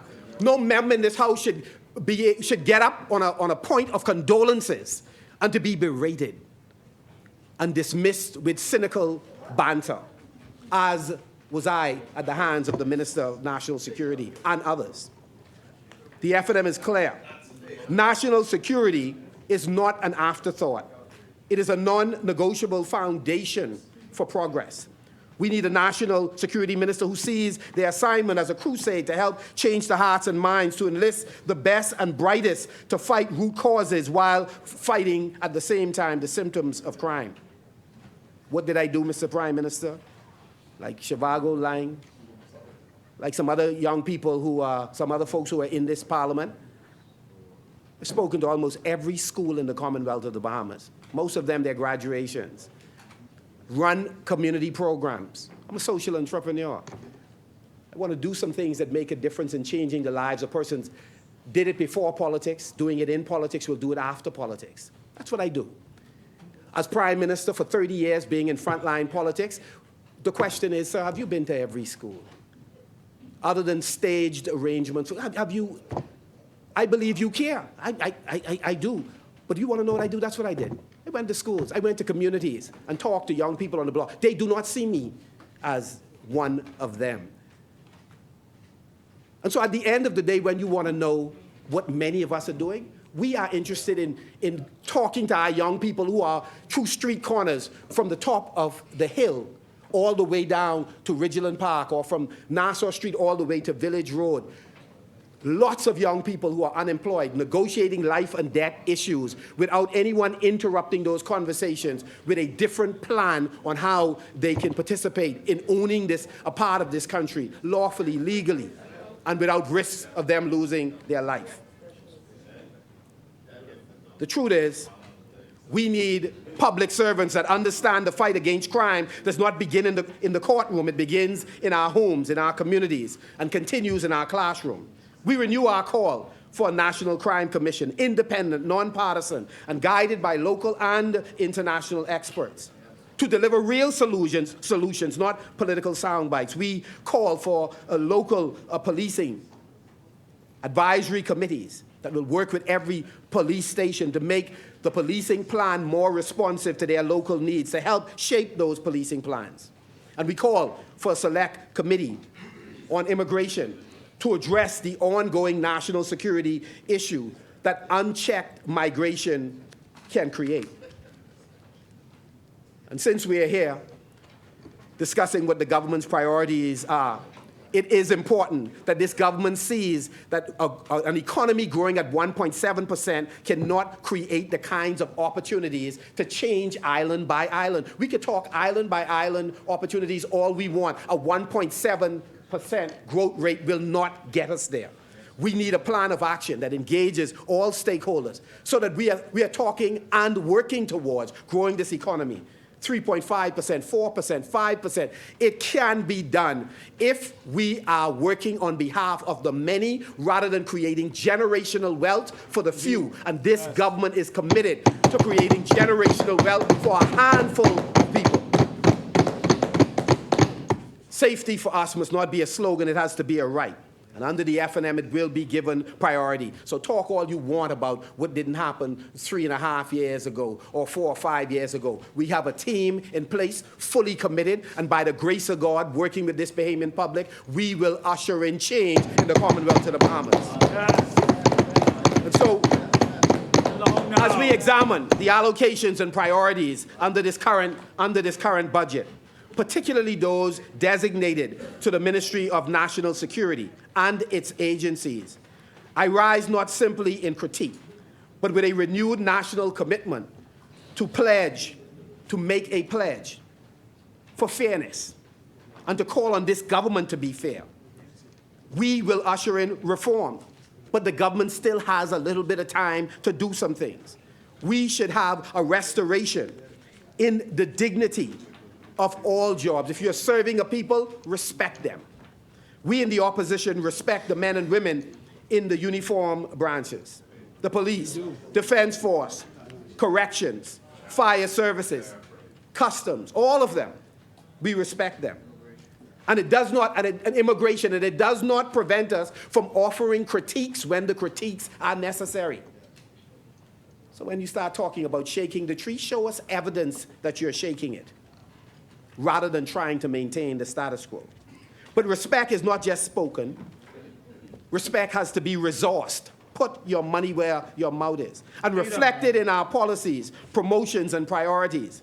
That's why we will establish a standalone, fully resourced fire service branch to meet modern safety needs and give our frontline responders the support they deserve. Even the deputy prime minister broke rank with his team and rushed to Exuma to make sure that that volunteer fire department was stood up. He said, I'm not like them. And he went ahead and did his own thing. And Central got two? Central got two? Oh, no. More than the government got. So we must confront. More than the government got. We must confront the growing discontent. More than the government got. The growing discontent within our security institutions.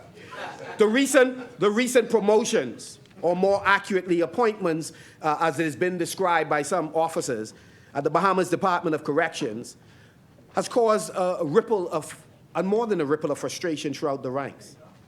One of the things we continue to hear, that senior officers who said they have served faithfully and feel as if they are overlooked in favor of some with less than stellar records. And they're saying it's not all of our colleagues, but we know who's who. It has damaged morale, and it erodes institutional integrity. I'm advised that even the commissioner had described these actions as appointments of favor.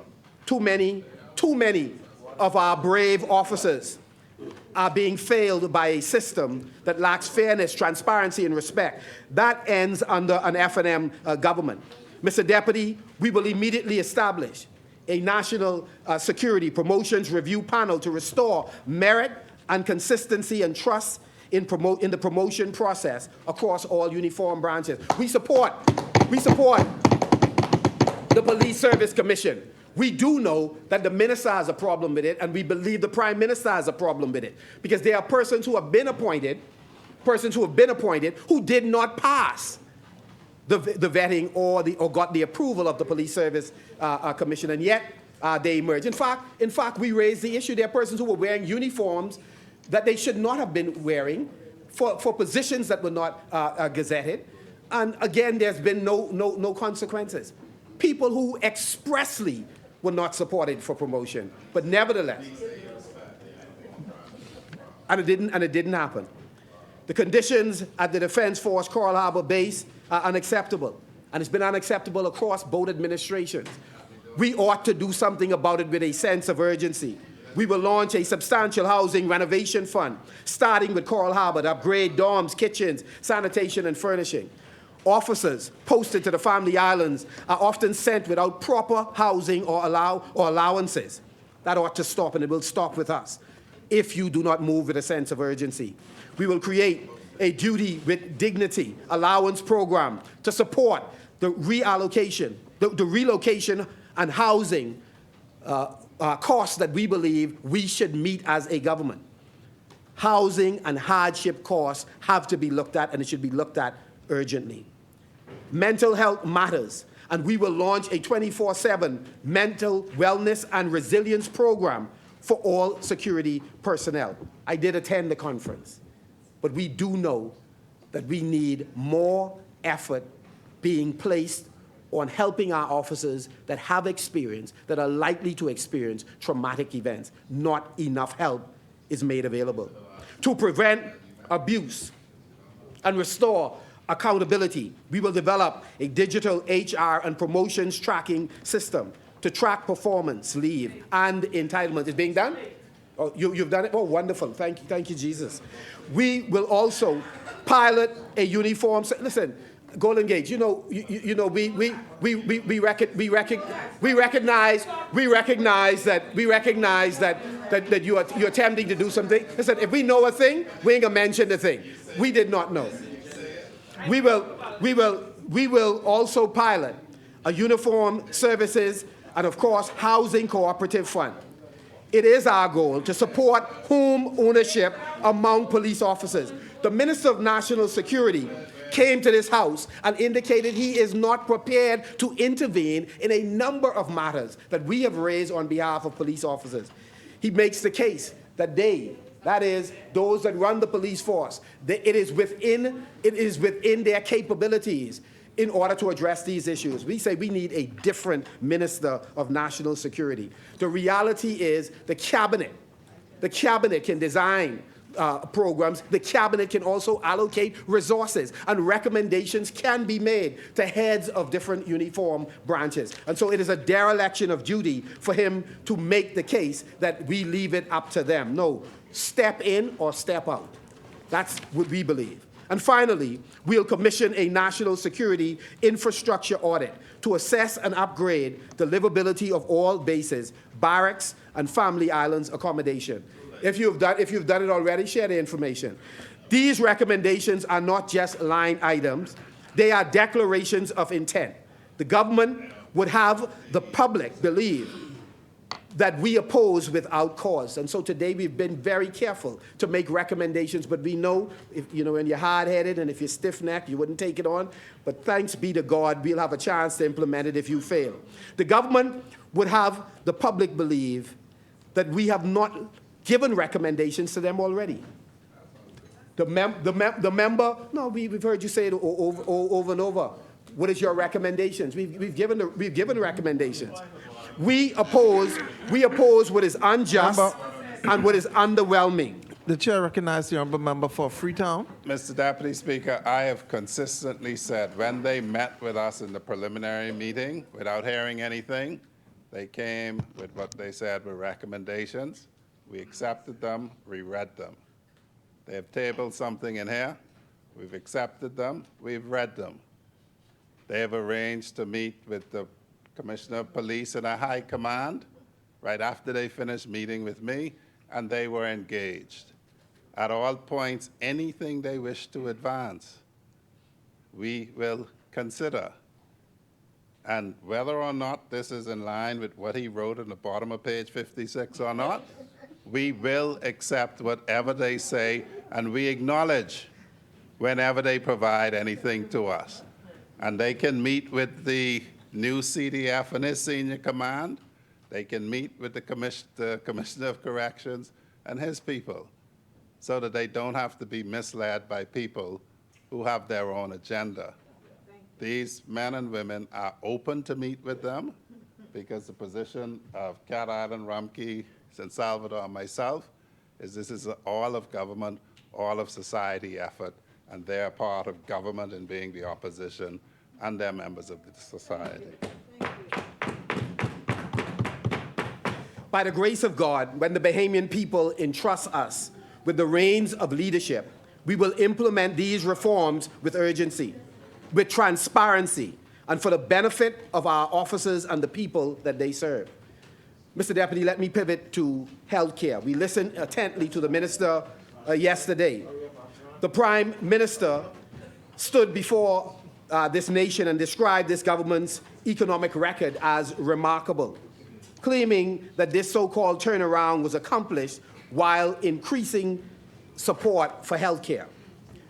One of the difficulties we have with this administration is that when there is a crisis, they refuse to acknowledge that it is a crisis. Because if you fail to acknowledge that we are facing a crisis, it will determine the level of energy and resources you are willing to invest to address it. Let me say this plainly. There's nothing remarkable about the state of our healthcare system today, unless we are remarking on how deeply it is in crisis. The truth is our healthcare system is on life support. 10 years after the largest healthcare investment in Bahamian history, the critical care block at PMH, it is now crumbling. Proof of this administration's neglect and inaction. Just down the hall, patients lie packed in halls waiting for an emergency room that has missed deadline after deadline. And yet, we hear that new dates are being set. And we don't hear sufficient apology for the suffering people are experiencing. We do not believe that healthcare ought to be a political football. Both administrations share responsibility for the state of affairs. But the side opposite does not miss an opportunity to do a them and us thing, even in healthcare, even in youth sports and culture, when we have sought not to. 6 years of renovation has stalled. Weeds and construction debris now surround the entrance to the emergency care, an insult to those who have nowhere else to go. At the RAN, the story is just as grim. Medical waste piles up. Patients wait hours. There's one working anesthetic machine and broken autoclaves.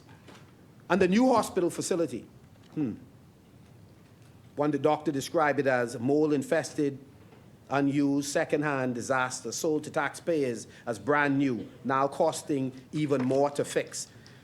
And what is this government's response? Well, more slogans, cosmetic upgrades, more PR. We keep hearing promises of a new hospital, yet in Freeport, they're building what we recognize as a clinic. In Nassau, they talk big, but the plans ignore trauma care, chronic illness, and critical care. It's amazing. Building a brand new, maybe 300 million? Yep.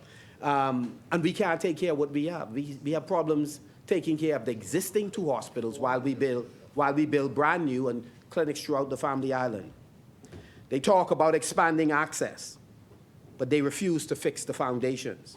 They offer token wages increase, but healthcare workers, our doctors, nurses, orderlies, technicians remain underpaid, overworked, and undervalued.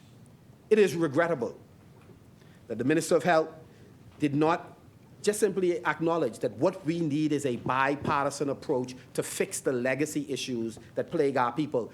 You have a new generation of leaders that are prepared to do that. We're not tribalistic in that way. We are willing to work with a government that is serious about working for the people. So we want to know, how can a government claim to have a surplus of money when essential services, medicines, and equipment are lacking because of scarce funds or funds being spent on frivolous and far less important things by this government? There's a deficit. Yes, there's a deficit. Some days it looks like a deficit of compassion. And when we listen to some explanations, a deficit of truthfulness about our condition as a people and the tough choices that must be made. The F&M believes healthcare is not a luxury, it is a human right.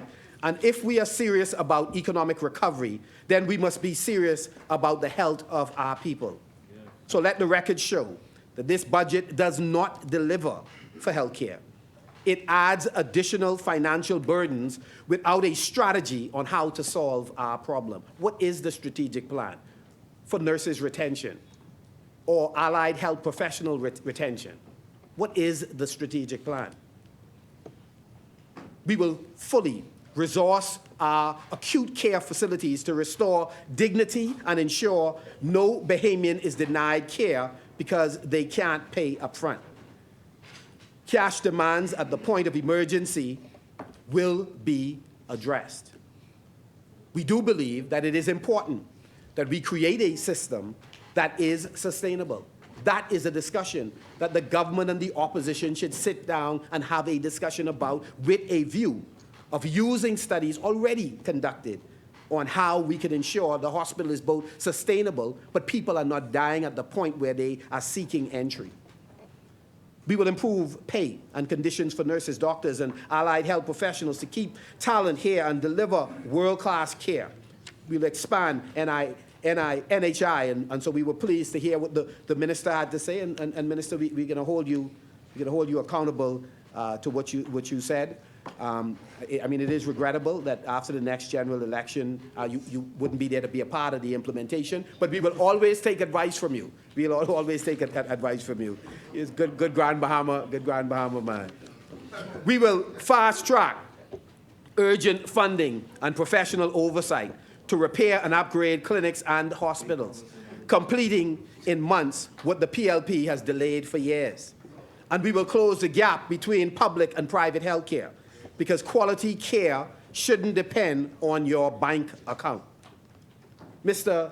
Deputy, for the few minutes that I have remaining, I want to touch a bit on housing. I listened with great interest at the member for Carmichael berating our contribution to the national discussion about providing housing for thousands of Bahamians who have not been able to find housing.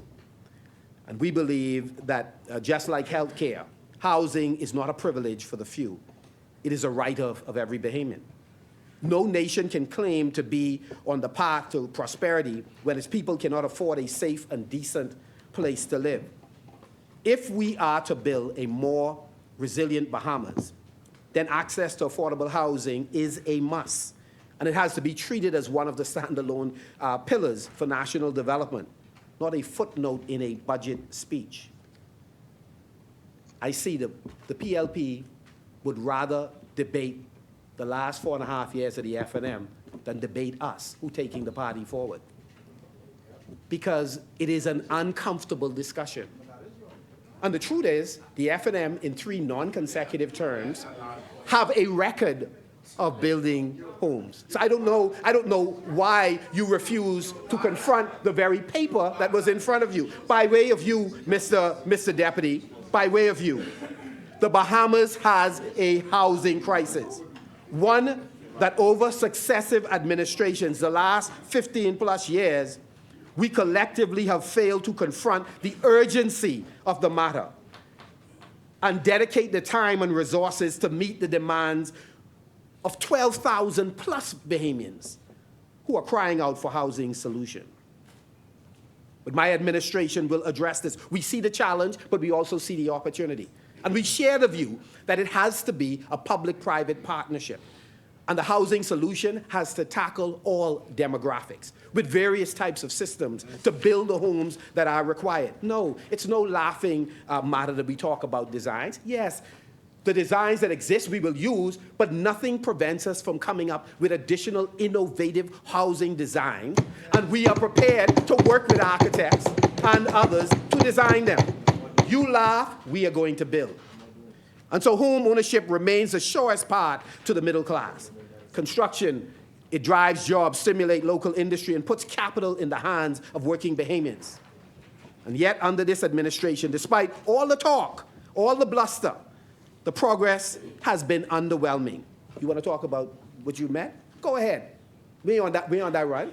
We will talk about the future, and we're saying to you, 200 homes, if that's what it is, underwhelming.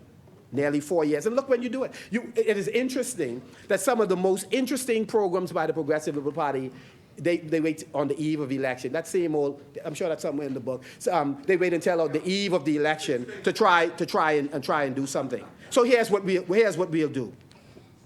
We will act boldly and yet creatively. We will activate a revitalized sovereign wealth fund to launch a private-public real estate investment.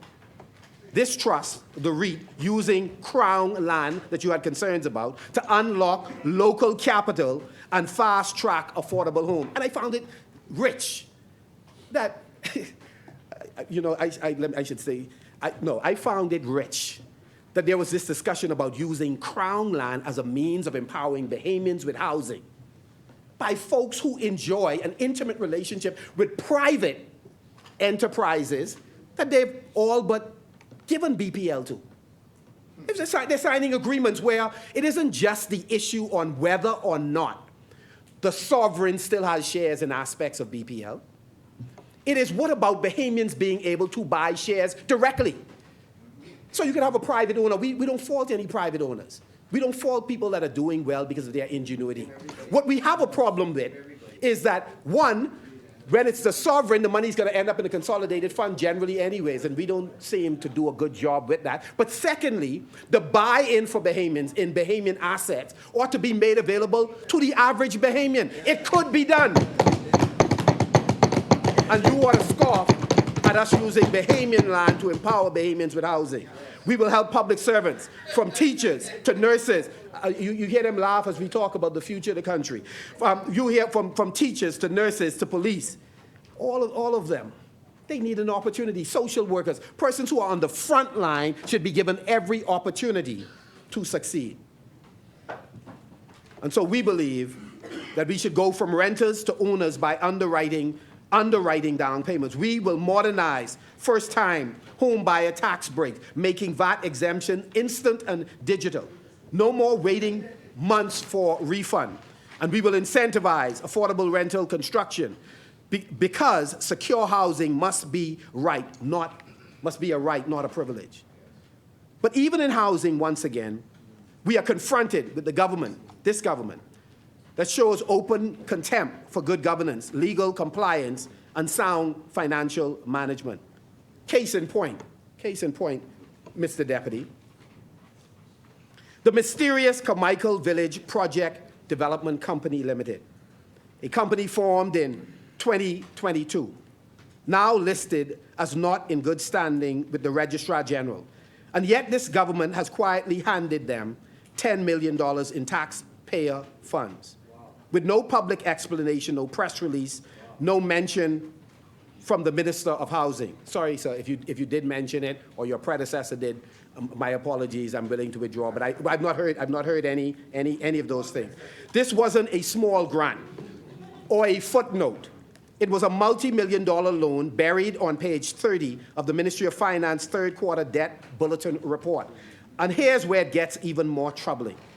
That same report classifies this company as a government business enterprise. That means that they should be subject to the strict rules under the Public Finance Management Act, rules requiring a full board transparency in operation and reporting obligations.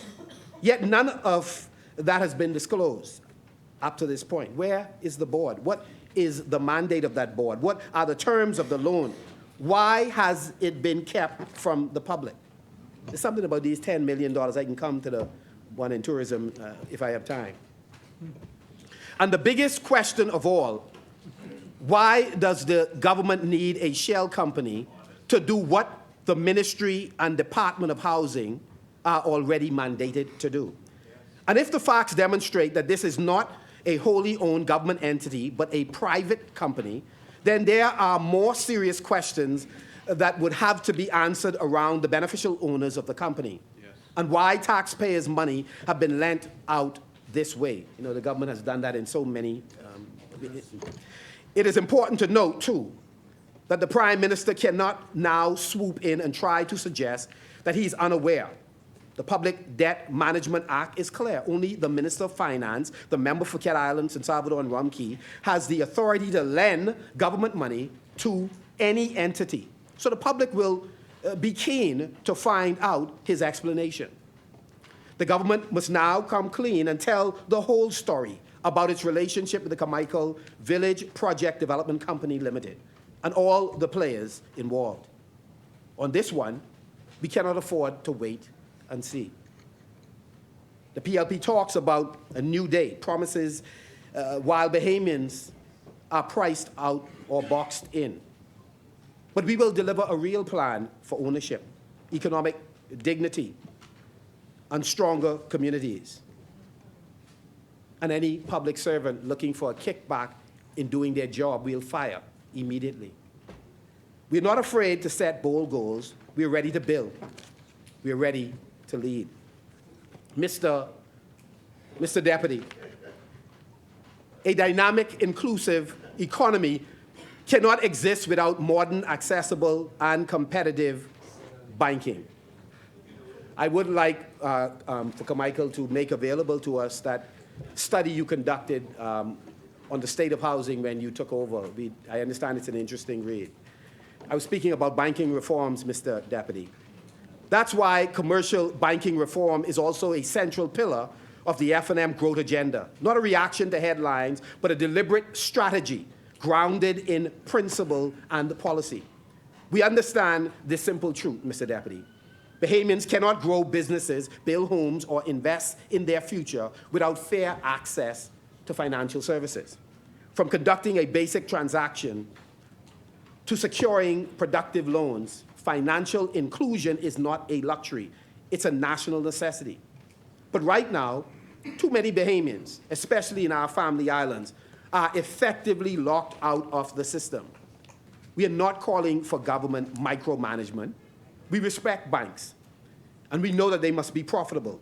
But global best practices shows us that financial inclusion and profitability are not mutually exclusive. We can demand better services, broader access, and a competitive environment that benefits everyone. And so, under my administration, we will work with the financial services sector to bring bank branches to our major family islands. We will do it, whether directly or through an agency agreement. These will be supported by appropriate tax incentives for not profitable locations. We will further empower the regulator to evaluate bank fees, ensuring they are fair, transparent, and appropriate for our economy. We will review the legal framework for mortgages and foreclosures, ensuring that Bahamians can access real estate financing without being crushed by predatory processes. Nothing is, or few things are as painful as working with a constituent trying to get them help as they try to save their house when they are underwater. Yes. It's a painful experience. Yes. And we should be working overtime in a bipartisan way to save the largest investment of so many of our families. Yes, we will open the door to new Bahamian-owned banks by reviewing the qualification criteria and clearing unnecessary roadblocks for well-qualified applicants. We could do better. And we will move forward with further divestments of the government's equity interest in the Bank of the Bahamas, with priority to employees and small-scale investors, not the usual folks. We are concerned about those who can only afford modest shareholdings.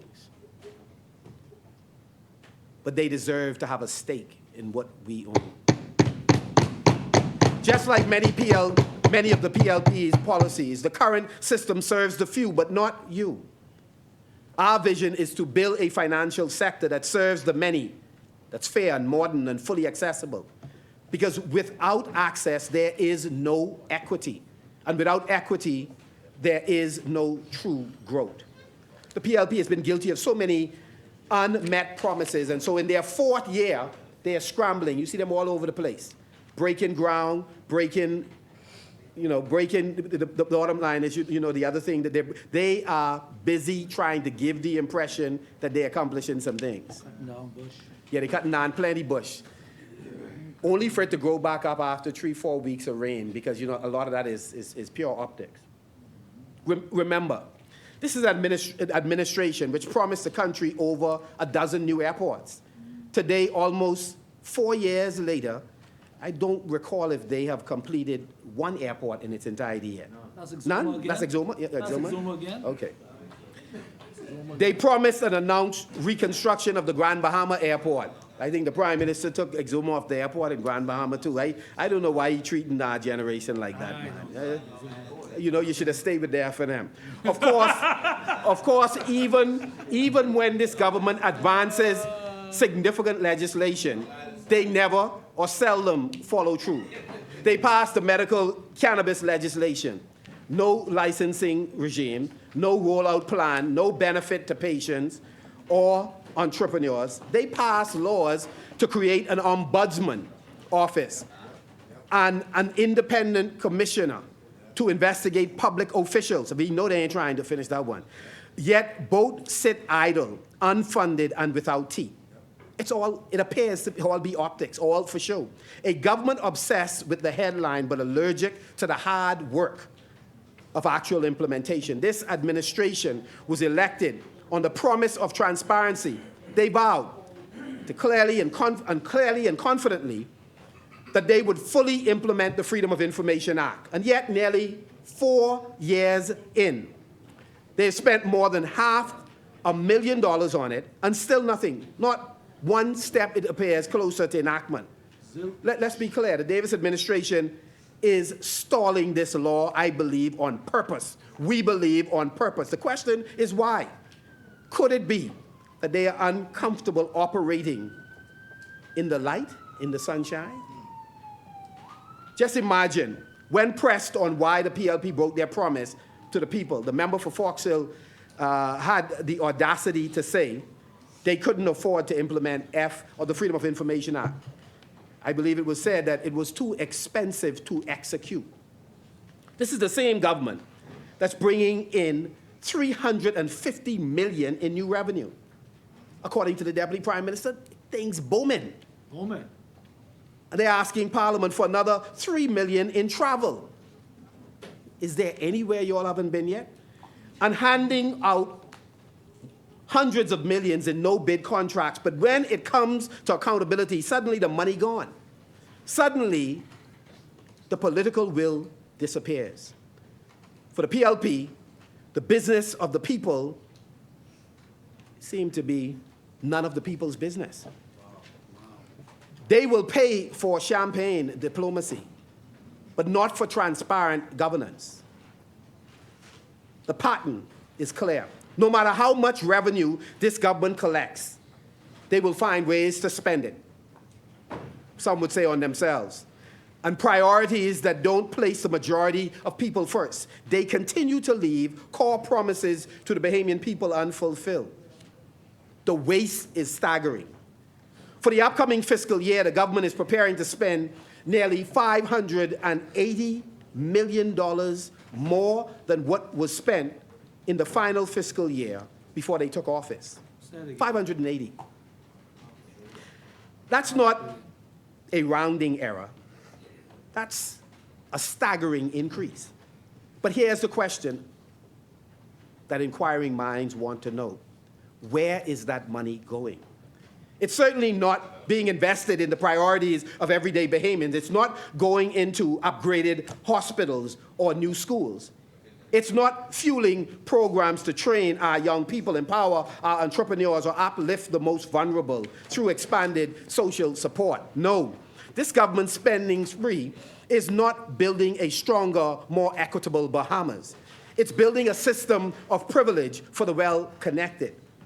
More than $396 million of that was for contracts over $100,000. Contracts that under the law should have been subjected to competitive public bidding. But instead, those opportunities were quickly handed over to a select group. They are governing for the few, not the majority of us, not for you. And so we say it's not just a violation of the procurement law, it's a betrayal of public trust. It is a betrayal of the mechanic in Eleuthera, especially South and Central Eleuthera. It's a betrayal. It's a betrayal of the workers through the streets that I grew up in, Key West Street, Florida Court, Melbourne Road in Yellow Elder, Jenny Street. It is a betrayal of people who are looking for a piece of the Bahamian pie. Mr. Deputy Speaker, the public's purse belongs to the Bahamian people. It does not belong to the Progressive Liberal Party. This kind of reckless, politically motivated spending doesn't build roads and schools or hospitals alone. It builds resentment. It builds inequality. And it builds a future where only the privileged, or primarily the privileged, enjoys, while everybody else has to wait and see. The trickle-down economics that govern their decision-making has not, and will not work for our people. We will make transparency the cornerstone of governance from day one. We will establish a fixed timeline for full freedom of information implementation. In the interim, we will take immediate action, proactively publishing key reports, granting easier access to information, and ensuring that the public and press are empowered to scrutinize government action. Every state-owned enterprise and public agency, of course, Ministry of Tourism, will be held to a new standard. We will require the public publications of quarterly financial disclosures, and we will enforce mandatory deadlines for the release of audited financials. No more hiding behind bureaucracy. We will require all state-owned enterprises to publish unaudited annual financials. And if and when the audits are delayed, we want you to move even faster to publish them. Board chairs and executive managers will face administrative sanctions for non-compliance. Exemptions will be granted only in the case of national emergencies or clear documented contingencies. We will enforce both the letter and the spirit of Public Procurement Act. When exceptions are made, we will follow what the law now describes and we will document all of the justifications. We will require state-owned enterprises to comply with Section 5 of the Act, publicly posting procurement procedures and any awarded contracts over $25,000. Mr. Deputy, for the remaining 10 minutes that I have, while we are forward-looking as a party, I do want to take a brief trip down memory lane. Take us, please. The Prime Minister has been using a whole lot of public relations tricks and gimmicks to try and convince the public that he is a grand visionary leader presiding over an era of expanded development and prosperity. Exuma calls it a boom. Boom. But the reality of his 4-year tenure is not lost on Bahamians. They see the truth. They know his resume of actual accomplishment is thin. 30 years later, he's trying to establish footprints in Cat Island, Rumkey, and San Salvador. We are happy for the people. My mommy from New Bight, Cat Island. She's from Dowds. Daddy from Ragged Island. Any benefit to Cat Island, we appreciate. Rumkey, we appreciate. But 30 years later, they see him as a relic of a bygone era of patronage, politics, of secret deals. They know that there's a lot of sizzle, but no steak. Outgoing member for Freetown. This Prime Minister that wants to embrace glory, but run away from accountability, long on promises and photo ops. And I'm still here by the grace of God. But short on performance and short on results. Let me take you Freetown down memory lane. Take Freetown. This is the kind of leadership failure the Bahamian people have had to contend with for the last 4 years, for some 30 years. One, we've watched the Prime Minister and the Minister who's from Fort Charlotte cost the Bahamian people over $150 million in increased BPL bills after botching the fuel hedge program, inherited from the F&M that brought surcharge down to a historically low level. That's right. We've watched the Prime Minister flip-flop on multi-year NIB rates increases that he must have agreed to in cabinet. If he didn't agree to what was announced by the then minister, that minister should have been fired. But we believe he agreed to it, and when the public backlash came, he reversed his position. And now in this budget debate, there's this cry about what we can do to save NIB. We watched the Prime Minister once again flip-flop on the Exuma moorings deal that he himself signed, he himself approved. And when the public backlash came, all of a sudden, he canceled a deal. And no less, Mr. Deputy, Right there. than the Deputy there. leader, the member for Exuma came to the check rescue. OPM. He came, he said, said listen, check OPM. he said, man, That's what he said. he said, it wasn't me. He was pulled a Shaggy. He followed the member for Fort Charlotte who pulled a Shaggy on the Prime it was Minister's Shaggy. BBS. He said it was not me, it was that fella was who, that who- fella. who did it. And so, again, Pressure was tall. we watched the Prime Minister. We watch him refuse to inform the public of the results of the investigation he promised on the same moorings deal. And we understand that most of the material has not left Exuma yet. We need you to step up, Exuma and Ragged Island. Speak for your people. Speak for your people. Speak. These brazen conflict of interest, where persons in the office of the Prime Minister are a part of receiving a generational deal. We go down memory lane. We watch the Prime Minister refuse to investigate the documented complaints from the then head of immigration against their former minister. And even after Minister Bell directly, in our view, interfered in an active immigration operation against undocumented Asian workers at British colonial property, again, the Prime Minister refused to take any action. And this is what they tout as strong leadership. No, sir. Ministers obstructing the functions of uniformed officers doesn't seem to be an issue for him. We've watched the Prime Minister refusing to report on an investigation supposedly commenced into a litany of irregularities reported at the Department of Immigration. The question is why? How is it possible we could have all these immigration consultants, guys who could get permits before they got workers? I mean, it's incredible. It's either we are out to lunch, it's either members of this government are out to lunch, or there's another kind of relationship that is unsavory. It does not make sense to us. We have watched the Prime Minister flip-flop under the Gestapo tactics by agencies of the government going into businesses armed.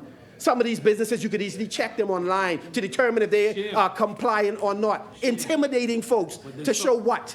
And then he backpedaled when the pressure got tall. Flip-flopping. That's one of his characteristics. We have watched the Prime Minister flip-flop on the massive boat fee hikes, as him and his Ministry of Finance did not approve them in the first place.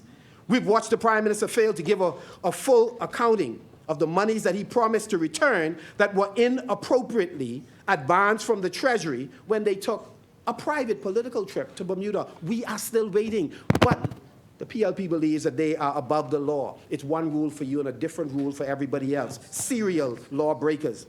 We have watched the Prime Minister allow the Minister of Housing, the former Minister of Housing, to take a $20 million loan directly, according to their reports, and provide zero accounting for how that money has been spent. Only the Prime Minister, not even a corporate soul in housing, have the ability to commit the Bahamian people to a loan. But no consequences. Some can move. And the deal I mentioned earlier with the $10 million, it's my understanding there may be some kind of relationship, but it would be wonderful if you could clarify. We watched the Prime Minister allow his Minister of Transport to violate the law and refuse to publish in the Gazette the details of the new taxi plates issued. We watched the Prime Minister allow a company to set up at the airport air freight terminal and levy, in effect, a new tax on the Bahamian people. They love taxes now. We've watched the Prime Minister hand out hundreds of dollars in critical BPL electricity infrastructure. I should really say hundreds of millions to companies, in our view, that should have gone through competitive bidding, and where Bahamians should have been able to buy in to those contracts. Mr. Deputy, if I just have a couple, I'm at closing, so if I can just wrap up. Thank you. Bahamians, let me just say as I close, Bahamians know what this budget is really about.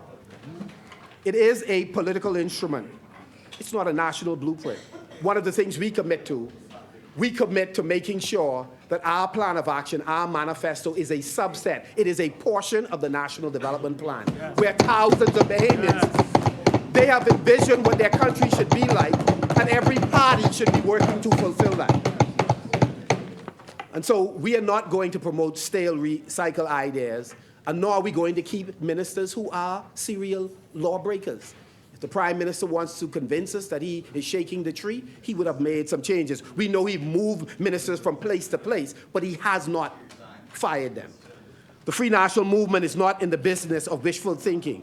We are here to lead, to govern, to offer the Bahamian people a bold and credible alternative rooted in values, vision, and verifiable results. We do not offer fairy tales. We offer focus, discipline, compassion, and a belief that the greatness of this country lies not in the grandeur of government, but in the strength of its people. We will lead this country differently. And we will lead again with courage, competence, and a commitment to all Bahamians. We don't want to just be better than you. We will be better than our previous selves. Let me tell you what's remarkable. The resilience of our people, despite the failures of this government. That's what's remarkable. That is what's keeping this country going. We take in this House far too much credit for what we should be crediting the Bahamian people with. And so we offer a vision that we want to promote opportunities and ownerships, island by island, but neighborhood by neighborhood. We want to make sure that there's accountability. We want to make sure that there's resilience in our people, and you can't just talk it, you have to fund it. And so today, Mr. Deputy, across our islands, too many Bahamians are quietly shouldering burdens they did not create. They are working longer hours, but falling further behind. They are paying more, but getting less. They are seeing billions spent, but not seeing the progress in their own lives. And what do they hear from this government? Things are better, things are booming, the numbers are up, the spreadsheet looks good. The truth is, we are a nation at a crossroad, and the Bahamian people know it, they feel it, they're living it. They see it in the breakdown of their community services. They see it in the rising cost of living. They see it in the empty promises that keep being recycled. But we in the F&M do not believe that this is the best way to do business. We signed up to serve, and serve we should. We believe in this Bahamas that every Bahamian ought to feel safe and supported. Where young Bahamians see a future here at home rather than building somebody else's country. We believe in the Bahamas where the goal should be to empower the many, not just focus on the few. We believe that there should be accountability. It is a principle we are committed to. And we believe that the Bahamas has to be built primarily by Bahamians, and when others come in, they must come in on our terms. This is our vision. We do not ask the Bahamian to wait and see. We invite them to build and believe together, to step into the next chapter without fear, but with purpose. A chapter where every family feels secure, where every Bahamian has a chance to succeed. Mr. Deputy, where government earns the trust, that is what we strive for. We wish to restore trust in government, and where we will rise together, where we will work together, where we will fight for the future of every single Bahamian. That is the country we love, and this is the country we are prepared to fight for. With those words, Marco City support. Yes.